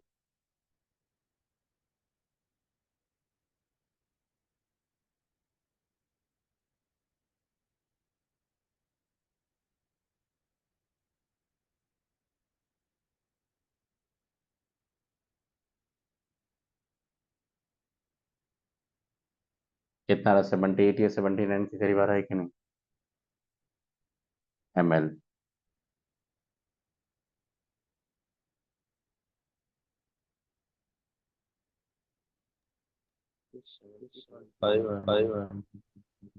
कितना आ रहा है, 5 नहीं आएगा, मैं आपको 100% गेट देता हूँ, आपका 78 या 79 के करीब आएगा, चेक कीजिए क्योंकि मैं देख रहा हूँ यहाँ पे जैसे 54 को उधर लेके जाएंगे 5600 को तो वो 4 कर देगा उसको, 560 है और जैसे उसको 4 है तो उसको वो 8 कर देगा। 70.5 कितना आ रहा है, 70.5। हाँ हाँ सर, 70.5 आ मेरा रहा है कि नहीं बेटा, 70.5 हो रहा है। 70.5 के करीब ml आ रहा है कि नहीं बताइए आप लोग। 71 हाँ 71 के करीब आ रहा है कि नहीं बताइए आप लोग। हाँ हाँ हाँ। सर। हाँ सर। तो 71 ml जो आया 10 TP पे, ये किसका आया, ऑक्सीजन का आ गया। अब ये बता दो जब आपने 7 मिनट और कंटिन्यू अपने इलेक्ट्रोलाइसिस करवाते चला गया तो फिर बेटा हाइड्रोजन भी आना स्टार्ट कर देगा कि नहीं, कॉपर के इलेक्ट्रोड्स, कॉपर जहाँ डिपॉजिट हुआ था कैथोड पे, जी सर, जी सर। और ऑक्सीजन तो कंटिन्यू आ रहा है। हाँ, तो 7 मोर मिनट में 7 मिनट का टाइम लेके 1.2 एम्पियर का करंट लेके आप कितना हाइड्रोजन ला पाओगे, उसका वॉल्यूम अगर फाइंड कर लेंगे तो उसी हाइड्रोजन को हाफ कर देंगे तो फिर उतना ऑक्सीजन मिलेगा आपको। मैंने क्या हाँ बोला, सर, हाँ सर। 7 मिनट अगर मोर आप प्रोसीड कर रहे हो तो 7 मिनट टाइम देके 1.2 एम्पियर करंट लेके आप कितना हाइड्रोजन लाओगे वहां से, आप उसी हाइड्रोजन के वॉल्यूम को अगर हाफ कर देंगे तो उतना फिर ऑक्सीजन एडिशनल आ जाएगा। हाँ सर, हाँ सर। तो वो ऑक्सीजन एडिशनल को अगर इसमें ऐड कर देंगे और हाइड्रोजन जो है उसको ऐड कर देंगे तो टोटल वॉल्यूम आपका आ जाएगा कि नहीं। हाँ, हाँ। सुमित ईशान बताइए समझ में है मैं क्या बोलना चाह रहा हूँ आगे 7 मिनट के बारे में। हाँ सर, हाँ सर। हाँ तो सर, हाँ देखो सर। यहाँ पे क्लियरली बोल रहा है आपको कि आप 7 मोर मिनट के लिए टाइम लेके जाइए, उसी पे देखिए क्लियरली बोल रहा है कि सॉल्यूशन का आपका क्या हो जाएगा, सॉल्वेंट का कोई चेंज नहीं हो रहा आपका, वहां पे क्लियरली बोल रहा है वॉल्यूम आपका रिमेन कांस्टेंट है। आप बताइए 7 मिनट का अगर मैं लूंगा तो 7 × 60 करेंगे 1.2 करेंगे into 96500 coulomb equal to x नहीं लेके वाई ले लेंगे यहाँ पे और 11,000 कर देंगे तो ये वॉल्यूम ऑफ हाइड्रोजन आ जाएगा कि नहीं बताइए आप लोग। अब वॉल्यूम ऑफ हाइड्रोजन जितना आ जाएगा तो फिर वॉल्यूम ऑफ ऑक्सीजन जो आएगा y/2 कर देंगे अब प्लस एक्स कर देंगे तो वॉल्यूम ऑफ ऑक्सीजन टोटल आ जाएगा कि नहीं। हाँ सर, हाँ सर। और उसी में अगर हम लोग y फिर कर देंगे तो टोटल वॉल्यूम आ जाएगा कि नहीं आपका। जी सर, जी सर, हो जाएगा, हो जाएगा। तो आप खुद से कर देंगे तो हम लोग, मैं आंसर बता रहा हूँ आपको अप्रोक्सीमेटली, आंसर मैं देख रहा हूँ आपको 198 ml के करीब आ रहा था, तो आप लोग खुद से नहीं कर लेंगे, आप लोग बताइए आप लोग। हाँ सर, हाँ सर। हाँ सर, हाँ सर। हम्म, नहीं नहीं 98 के करीब गया था या कुछ ऐसा था, वही आंसर मैं अप्रोक्सीमेटली लिखा था। तो मैं आप खुद से ये जैसे वैल्यू लिखेंगे तो आप देखो फर्दर जो आप कैलकुलेशन अगर फास्ट करेंगे तो फर्दर जो हाइड्रोजन का मैंने इक्वेशन लिखा था वहाँ पे, वो हाइड्रोजन आपको 30 के करीब आएगा या 29 के करीब आएगा, देख लेना आप लोग 29 या 30 के करीब आएगा। 158 या समथिंग आता था इसका आंसर, तो 158 आपका ml करीब आंसर है इसका आंसर। आप देख लेना एक बार, मैं बता रहा हूँ कि 158 के करीब आता है। कुछ आइडिया लगा कैसे करेंगे क्वेश्चन सब। जी सर, जी सर। जी। अब देखो अगर यहाँ पे क्वेश्चन है, कुछ क्वेश्चन मैं करवा रहा हूँ आपको, अभी चलिए आइए। ये बहुत टाइम लगे इसको लिखने।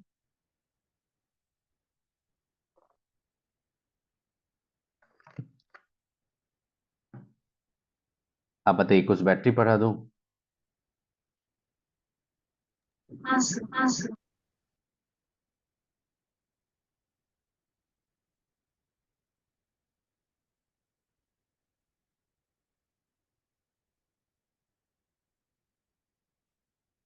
बैटरीज,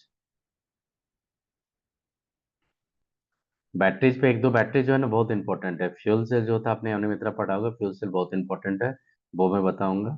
और इधर उधर बैटरी के बारे में ज्यादा नहीं बताने वाला हूँ, रिएक्शन इंपॉर्टेंट है, रिएक्शन ही बता के निकल जाऊंगा, ज्यादा कुछ नहीं पूछता। जी सर, जी सर। तो बैटरी जब जाएंगे तो आपने देखा होगा दो टाइप का बैटरी होता है, एक प्राइमरी बैटरी, प्राइमरी सेल बोलिए या बैटरी जो बोलिए आप। बैटरी क्या होता है, सेल को जब सीरीज में आप कनेक्ट करते हो या सीरीज में तो उसी को बैटरी बोलते हैं कि नहीं बताइए हम लोग। सेकेंडरी सेल बोलिए, सेकेंडरी बैटरी बोलिए।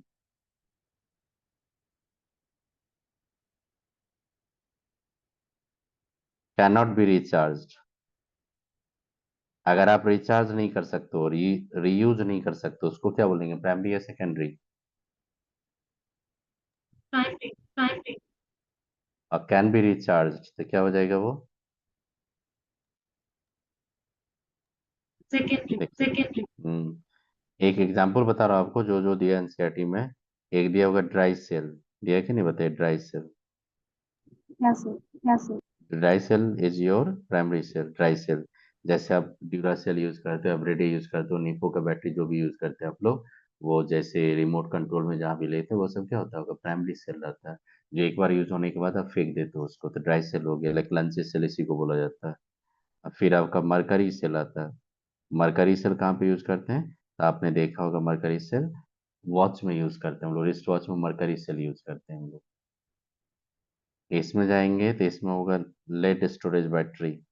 ये लेड स्टोरेज बैटरी कहाँ पे यूज करते हो, तो लेड स्टोरेज बैटरी आप जनरली व्हीकल में जितना भी यूज करते हो, एक्साइड का बैटरी, एमरॉन का बैटरी, सब लेड स्टोरेज बैटरी है आपका। और एक यूज करते हैं आप लोग क्या, nickel cadmium cell.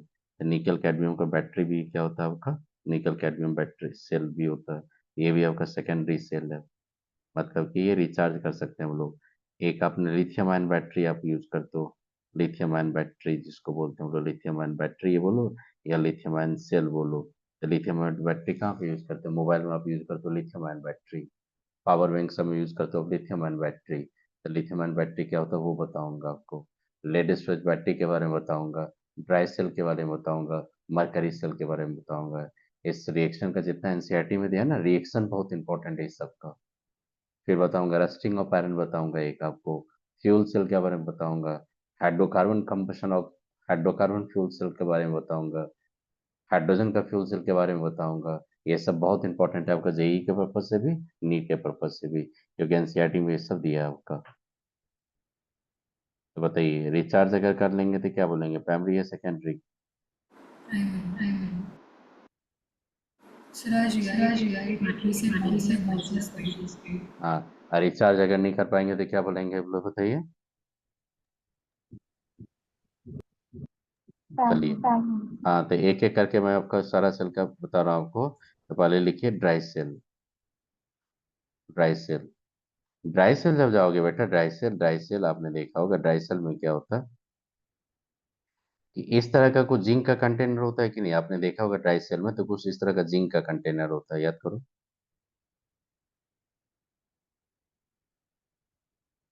Zinc container, ये किसके तरह वर्क करेगा, एनोड के तरह। आपने देखा होगा बैटरी में ऊपर में लिखा रहता है निगेटिव और नीचे लिखा रहता है पॉजिटिव, मतलब इधर आपका दिखेगा निगेटिव, इधर दिखेगा पॉजिटिव, कुछ ऐसा रहता है कि नहीं, याद करो अपने। तो उसका पर्पस ही होता है वो, आपका क्या क्या बोल रहा हूँ वो पर्पस उसी से समझो उसका। और सुनो एक बता रहा हूँ आपको, अब बैटरी के सेंटर पे आओगे तो ईशान आपने देखा होगा, जैसे आप एनसीईआरटी अगर देख रहे होंगे तो यहाँ पे इस तरह का एक रहता है, इस तरह का कॉपर टाइप का दिखा रहता है, कवर लगा रहता है कि नहीं आपका। तो ये जो रहता है ये, इसको बोलते हैं हम लोग ग्रेफाइट, ग्रेफाइट रॉड होता है ये। तो ग्रेफाइट जो होता है ये कैथोड की तरह वर्क करता है, ये किसके तरह, कैथोड की तरह। तो ये पॉजिटिव है इसीलिए ऊपर में लिखा रहता है पॉजिटिव। अब आई बात समझ, पॉजिटिव क्यों लिखा रहता है। हाँ सर, हाँ सर। अब सुनो और सुनो, एक चीज बता रहा हूँ आपको, यहाँ से मैं एक चीज जो बता रहा हूँ आपको वो देखिएगा क्या होता है। ये जो पार्ट देख रहे हो, ये पार्ट में हम लोग कुछ फील करते हैं, इस पार्ट में कुछ फील रहता है, पूरा ब्लैक टाइप का देखोगे फील रहता है, पाउडर थोड़ा थोड़ा ब्राउन टाइप का, थोड़ा ग्रे टाइप का रहेगा पाउडर आपका, जब बैटरी खोलोगे तब इधर फील करते हैं। इधर जाओगे तो इधर भी कुछ फील करके रखते हैं हम लोग, कुछ ऐसा सेटअप होता है, एनसीईआरटी से मैं दिखा रहा हूँ आपको। और ये जो जाओगे ये जो रहता है ये पूरा ब्लैक रहता है, तो नीचे कौन रहता है आपका बताइए, ये जो रहता है पूरा ब्लैक रहता है, ये होता है ग्रेफाइट। तो इसमें जब जाओगे तो इसमें क्या रहता है सुन लो, ये जो जाओगे ये होता है moist paste of ammonium chloride plus zinc chloride in starch. Starch के साथ मॉइस्ट पेस्ट वाटर के लेके बनाया जाता है सोल्यूशन का। तो स्टार्च तक कहीं लिखा भी नहीं जाता, लेकिन ZnCl2 अमोनियम क्लोराइड याद रखिएगा। ये जो सॉल्यूशन देख रहे हो यहाँ पे, ये होता है आपका क्या देखो, ये होता है MnO2 प्लस कार्बन पाउडर। ये MnO2 जो होता है, ये MnO2 ये होता है डिपोलराइजर। अब क्या होता है डिपोलराइजर मैं बताता हूँ आपको,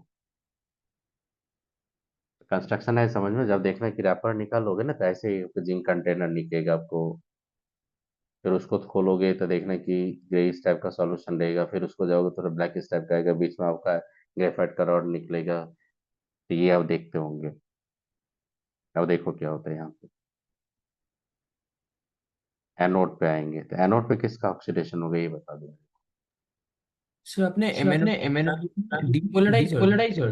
डिपोलराइजर क्या होता है वो बता रहा हूँ आपको। अच्छा अब बताइए जिंक का क्या होगा, ऑक्सीडेशन होगा कि नहीं बताइए आप लोग। हाँ सर, हाँ सर। Zn2+ एक्वस बनेगा आपका, यहाँ पे 2 इलेक्ट्रॉन छोड़ेगा। कैथोड पे जाएंगे तो क्या होगा देखिएगा, कैथोड पे क्या हो जाएगा, MnO2 किस में स्टेट है, +4 में।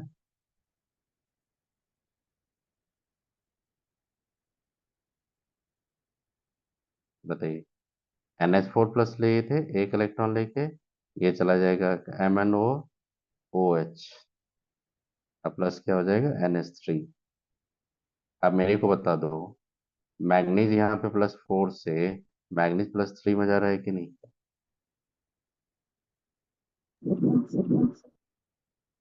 बताइए मैग्नीज +4 से +3 जा रहा है कि नहीं। हाँ, हाँ। मैग्नीज अगर +4 से +3 जा रहा है तो बेटा क्या दिखा रिडक्शन रहा है, रिडक्शन। और रिडक्शन। अब +4 से अगर +3 में आएगा तो कितना इलेक्ट्रॉन एक्सेप्ट करेगा, 1 इलेक्ट्रॉन। 1 1। तो बताइए समझ में आया। आप बता दो नेट रिएक्शन जब लिखेंगे तो इसको 2 से मल्टीप्लाई करना पड़ेगा कि नहीं आपको। हम्म। ओवरऑल रिएक्शन क्या हो जाएगा चेक करो आप लोग खुद से, ये सब खुद से करो आप लोग।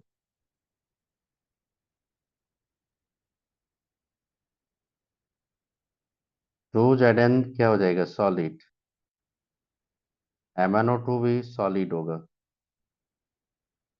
2MnO2 नहीं, Zn तो एक ही रहेगा आपका। और ये NH4+ जो रहेगा आपका, NH4+ ये रहेगा एक्वस।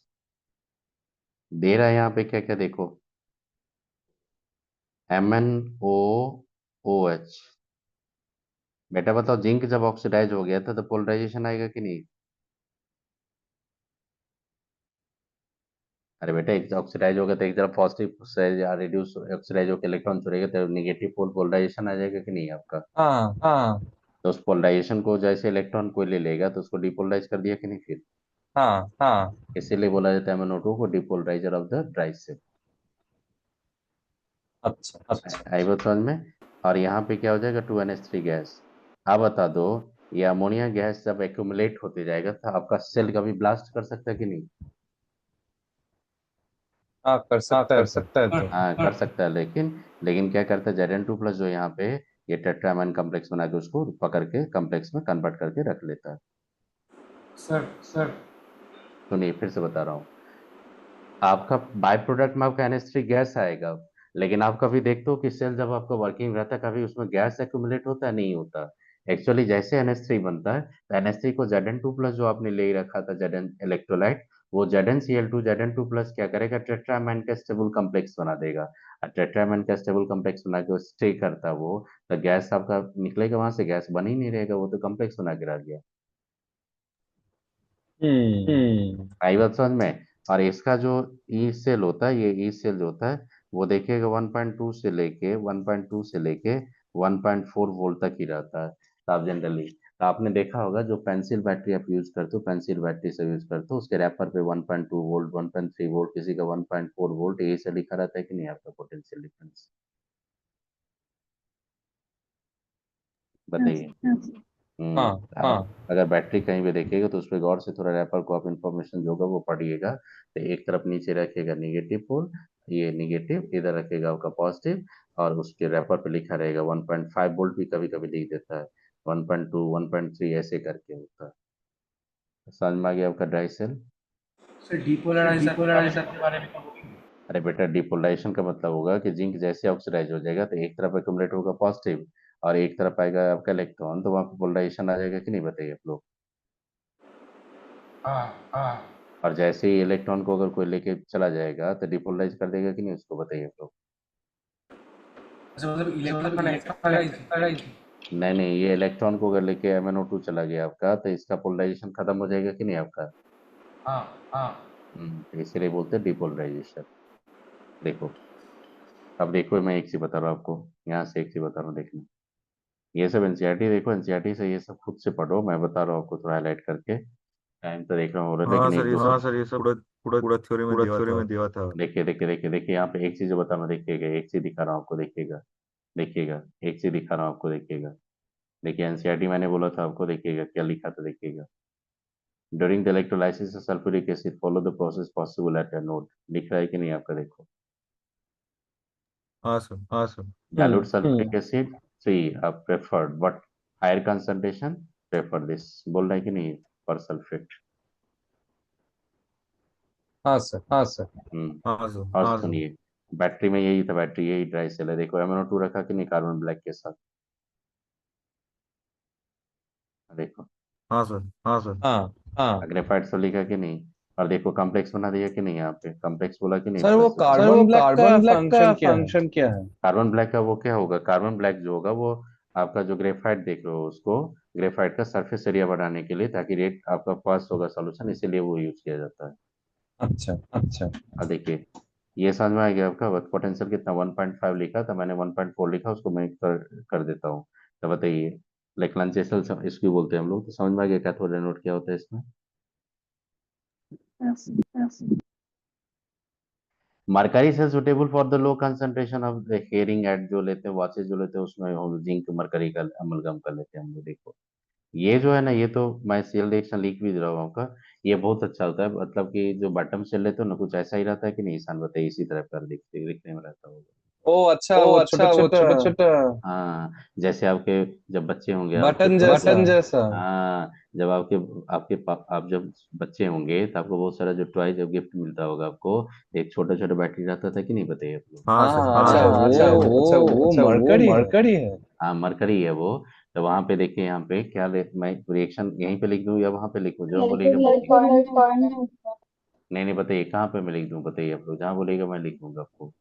सर वहां पर। क्लास नोट्स में। हाँ हाँ। आपको एक चीज पकड़ना है आपको, एक, नहीं नहीं क्या बताइए, नहीं नहीं क्या बताइए, आपने क्या बोला, मैंने नहीं मैं, एनसीईआरटी नहीं नहीं, कौन सा पेज नंबर नहीं नहीं, एक चीज बता रहा हूँ आपको, नोट्स में लिख देता हूँ यहाँ पे। उसके बाद मैं एक एनसीईआरटी का फिर पॉइंट एक में बताऊंगा आपको, देखिएगा बहुत इंपॉर्टेंट पॉइंट सब यहाँ पे दिया हुआ आपका। देखो मैं दूसरा रहा हूँ, मरकरी से ले रहा हूँ आपको, बोलते तो वहां भी बता देता, नहीं तो यहाँ भी बता देता मरकरी से। टाइम देखता हूँ कितना हो गया, चलो हो गया टाइम, एक ये बता के मैं नेक्स्ट ड्राई सेल पैसे बता के, hardly I will take the 10 to 20 minutes, अब ज्यादा नहीं लगेगा। चला जाएंगे आपका केमिकल काइनेटिक्स पे, ठीक। और जो संडे का क्लास होगा मैं बता रहा हूँ, नेक्स्ट जो संडे का क्लास होगा वो जो एडवांस का क्लास होगा इलेक्ट्रोकेमिस्ट्री का, ठीक। तो सोल्यूशन मैं, सोल्यूशन का टाइम। नहीं नहीं पहले, सॉल्यूशन। मैंने पहले इलेक्ट्रोकेमिस्ट्री का लेने दीजिए, उसका बाद मैं सॉल्यूशन का ले लूंगा। ठीक है ठीक है। तो मरकरी सेल बताने के क्लास इन कर देता हूँ, और नेक्स्ट से जब आएगा तो आपका केमिकल काइनेटिक्स में ऑफलाइन क्लास में स्टार्ट कर दूंगा, और वहाँ पे आपका एडवांस का क्लास ले लूंगा, ठीक है। और सर वो एग्जाम में फाइनली क्या है? मैं सब बता रहा हूँ, पहले पहले देखिए, यहाँ पे एनोड जो होता है बेटा, एनोड जो होता है ये अमलगेटेड जिंक रहता है, याद रखेंगे कौन रहता है आपका, अमलगेटेड जिंक। कैथोड जो रहता है, कैथोड वो पेस्ट ऑफ, देखो किसका रहता है, paste of HgO plus carbon, याद रखेंगे। इलेक्ट्रोलाइट जो रहता है, इलेक्ट्रोलाइट इसमें, इलेक्ट्रोलाइट रहता है आपका KOH का पेस्ट, सब पेस्ट के फॉर्म में रहता है। अब इसका रिएक्शन क्या इंपॉर्टेंट है, सबसे पहले देखना है नोट पे। बेटा बताओ, एनोड पे ऑक्सीडेशन होता है कि रिडक्शन, ऑक्सीडेशन। ऑक्सीडेशन। ये जाएगा ऑक्सीडेशन में, जिंक ऑक्साइड में, सॉलिड में जाएगा। अब बताइए, बेसिक मीडियम में जाएंगे तो जिधर ऑक्सीजन होता है उधर ही वाटर दे देते कि नहीं हम लोग, याद कीजिए। अरे बेटा, आप जब बैलेंसिंग करेंगे तो देंगे, वहां पे जैसे उधर Zn देंगे तो यहाँ पे 2H माइनस दे के, अब प्लस यहाँ पे 2 इलेक्ट्रॉन दे के बैलेंस कर लेते थे कि नहीं हम लोग, याद करो। अरे बेटा, जिधर ऑक्सीजन होता है ना, इधर वाटर दिया जाता है, जितना का एक्सेस होता है उसका रिवर्स में 2H माइनस दिया जाता है, याद करो। हम्म।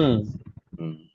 कैथोड पे जाएंगे तो कैथोड पे कौन जाएगा, कैथोड पे आपका HgO था, HgO सॉलिड, वही रिड्यूस हो जाएगा आपका Hg लिक्विड में, फिर बैलेंस करना है आपको ऑक्सीजन। तो बेटा बताइए, इधर आपने क्या किया, H2O दिया, इधर क्या करेंगे, 2H माइनस देंगे कि नहीं आप बताइए। यहाँ भी 2 इलेक्ट्रॉन्स आएगा। ओवरऑल बताइए क्या होगा, क्या क्या कैंसिल हो रहा है, चेक कर लो तो। Cancel, cancel. ओवरऑल जो सेल रिएक्शन है, ओवरऑल जो सेल रिएक्शन है, उसमें देखिएगा क्या होगा। अमलगेटेड जिंक ये भी सॉलिड है आपका, HgO ये भी सॉलिड है, गिब्स। ZnO ये भी सॉलिड है, Hg ये लिक्विड है आपका। प्योर लिक्विड का कंसंट्रेशन कितना यूनिट लेते हैं हम लोग, ये 1 यूनिट बताए थे कि नहीं आपको। बेटा इसमें देखना, ये इनॉट सेल जो होता है, इनॉट सेल ये होता है 1.35 या 37 वोल्ट। कितना लिखा है एनसीईआरटी में, 3 के करीब लिखा है यहाँ पे शायद, देखता हूँ यहाँ पे 3.5 वोल्ट, 0.35. 3.5 वोल्ट के करीब। अब सुनिए क्या होता है, ये जो सेल है इसका सबसे यूनिक चीज क्या है वो बता रहा हूँ आपको। अब बताइए, नेट सेल में आइए, इलेक्ट्रोलाइट इन्वॉल्व हो रहा है वहां पे, no. It means cell potential of this cell potential does not depends on the concentration of electrolytes। मतलब ये एक ऐसा यूनिक सेल होता है, कंटिन्यू डिस्चार्ज करेगा आपका 1.35 वोल्ट का पोटेंशियल डिफरेंस देके ही। मतलब ऐसा कभी होगा ही नहीं आपका कि 1.35 वोल्ट से आपका लेस पोटेंशियल डिफरेंस मिलेगा, कभी नहीं। क्योंकि cell potential does not depends on the concentration of electrolyte. आप देखोगे यहाँ पे, ये जो गैल्वेन ये जो आपने बनाया, इसमें देखो cell potential depends on the concentration of electrolytes. आपने देखा होगा कि जैसे हम लोग ये नॉर्मल बैटरी यूज करते हैं तो ग्रेजुअली क्या होगा, डिस्चार्ज होगा तो वो क्या होगा, डीम होते जाएगा, आपका लाइट डीम होते जाएगा, इंटेंसिटी कम होते जाएगा। लेकिन बेटा मरकरी सेल लगाओगे ना, तो आप हमेशा कंटिन्यू एक ही पोटेंशियल डिफरेंस आपको मिलते रहेगा। इसीलिए वॉच में हम लोग प्रेफर करते हैं इसको। तो याद रखोगे ये कैसा सेल है बताइए।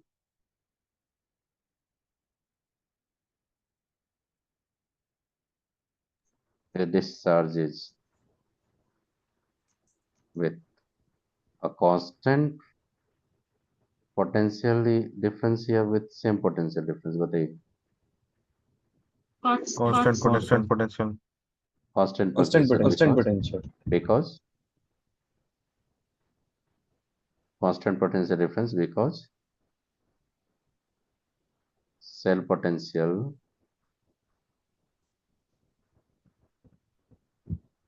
does not depend on concentration of KOH। मतलब इलेक्ट्रोलाइट के कंसंट्रेशन पे इंडिपेंडेंट है। अगर ये KOH के कंसंट्रेशन पे डिपेंड होता है ना, तो कंटिन्यू डिस्चार्ज होता है, तो सेल पोटेंशियल आपका रिड्यूस होते चला जाता है। ये कुछ समझ में आया मरकरी सेल के बारे में। हाँ सर, हाँ सर। अब देखो एक चीज बता रहा हूँ आपको, एनसीईआरटी में जाएगा तो एनसीईआरटी में ये लाइन लिखा है, इसलिए जेईई मेन के पॉइंट ऑफ व्यू से बहुत इंपॉर्टेंट। देखो देखो क्लियरली बोल रहा है, it remain constant during the it's life as overall reaction does not involve any ion solution whose concentration can change during the its lifetime। Clearly बोल दिए कि नहीं। मतलब कि आप देखो ये तो प्योर लिक्विड है, उससे कोई मतलब ही नहीं है, सॉलिड सॉलिड से कोई मतलब ही नहीं मेरे को। मतलब कि सेल पोटेंशियल कभी किसी कंसंट्रेशन पे डिपेंड होता ही नहीं है उसका। तो बहुत यूनिक चीज है कि नहीं इसका, ये मरकरी सेल का। इसीलिए हीरिंग हेड में जो यूज करते हैं हम लोग, मरकरी सेल लेने का पर्पस यही होता है। तो 2 सेल मैंने पढ़ा है, टाइम हो गया इसलिए क्लास को मैं एंड कर रहा हूँ। और मैं पीडीएफ आपको सेंड कर रहा हूँ। लेड स्टोरेज बैटरी बहुत इंपॉर्टेंट है, फ्यूल सेल बहुत इंपॉर्टेंट है, और एक आपका कोरोजन है जो बहुत इंपॉर्टेंट है, जो नेक्स्ट हाफ एन आवर में लेके खत्म करके काइनेटिक्स स्टार्ट कर दूंगा। ठीक, मैं रहने देता हूँ यहाँ पे। ठीक और है सर। क्वेश्चन का पीडीएफ में सेंड कर देता हूँ। वो 2 क्वेश्चन जो था, 3 क्वेश्चन 3-4 क्वेश्चन उसमें है, वो लोगों को नहीं है। आप लोग अगर कोई डाउट्स होगा ताकि पूछ लीजिएगा, मैं बता दूंगा। चलिए ठीक है। सर और वो टेस्ट में क्या है? क्या क्या करेंगे? टेस्ट में हम लोग डिस्कस किए, टेस्ट में हम लोग डिस्कस किए आपका जो, जैसे आपका जेई मेन का आप लोग एक्सपीरियंस है, जैसे आपका जनवरी का शिफ्ट होता है आपका, एक आपका अप्रैल का शिफ्ट होता है। तो बेटा जनवरी के शिफ्ट में अगर आप कम भी नंबर लाते हैं तो अच्छा रैंक आता है कि नहीं बताइए सुमित, आता है कि नहीं बताइए। आता है। हाँ सर, हाँ सर। इसीलिए मैं बता रहा हूँ आपको, अंडर प्रेशर में अगर थोड़ा एनिक भी आप लोग एक बार दीजिएगा तो आपका स्कोर लो भी होगा तो उससे कोई प्रॉब्लम नहीं होगा, लेकिन एक फोर्सली आपका रिवीजन हो जाएगा कि नहीं बताइए आप लोग। अच्छा ठीक है सर, ठीक है सर। तो इसीलिए मैं उसी टारगेट पे चल रहा हूँ। अब फिर मैं एक केस लूंगा, उसमें टोटल इक्विलिब्रियम को रखूंगा। अब फिर इनऑर्गेनिक के साथ मैं क्या करूंगा, ये केमिकल बॉन्डिंग और आपका स्ट्रक्चर ऑफ एटम और प्रेडिक्टेबल, तीनों को मैं एक तीन टेस्ट में उसको करके रखूंगा। मेरा टारगेट है कि आपका प्री बोर्ड से पहले मैं 11th का इस तरह का कोर्स कंप्लीट करवाना। इसलिए फोर्सली मैं बोल रहा हूँ कि आपको इक्विलिब्रियम पे थोड़ा फोकस कीजिए आप लोग। जो भी डॉट्स है मेरे से पूछिए आके, मैं सारा डिस्कस कर दूंगा। अगर बोलोगे तो मैं सारा डिस्कस कर दूंगा। आप आगे सेंटर में पूछो मेरे से, अनिक का जितना पूछना आपसे। ठीक, चलिए, तो मैं मीटिंग को एंड कर रहा हूँ। Good night. नेक्स्ट चाहिए तो नेक्स्ट डे काइनेटिक्स में स्टार्ट कर दूंगा इसको खत्म करके। Good night, sir. Good night, sir. Good night, Good sir. night, sir.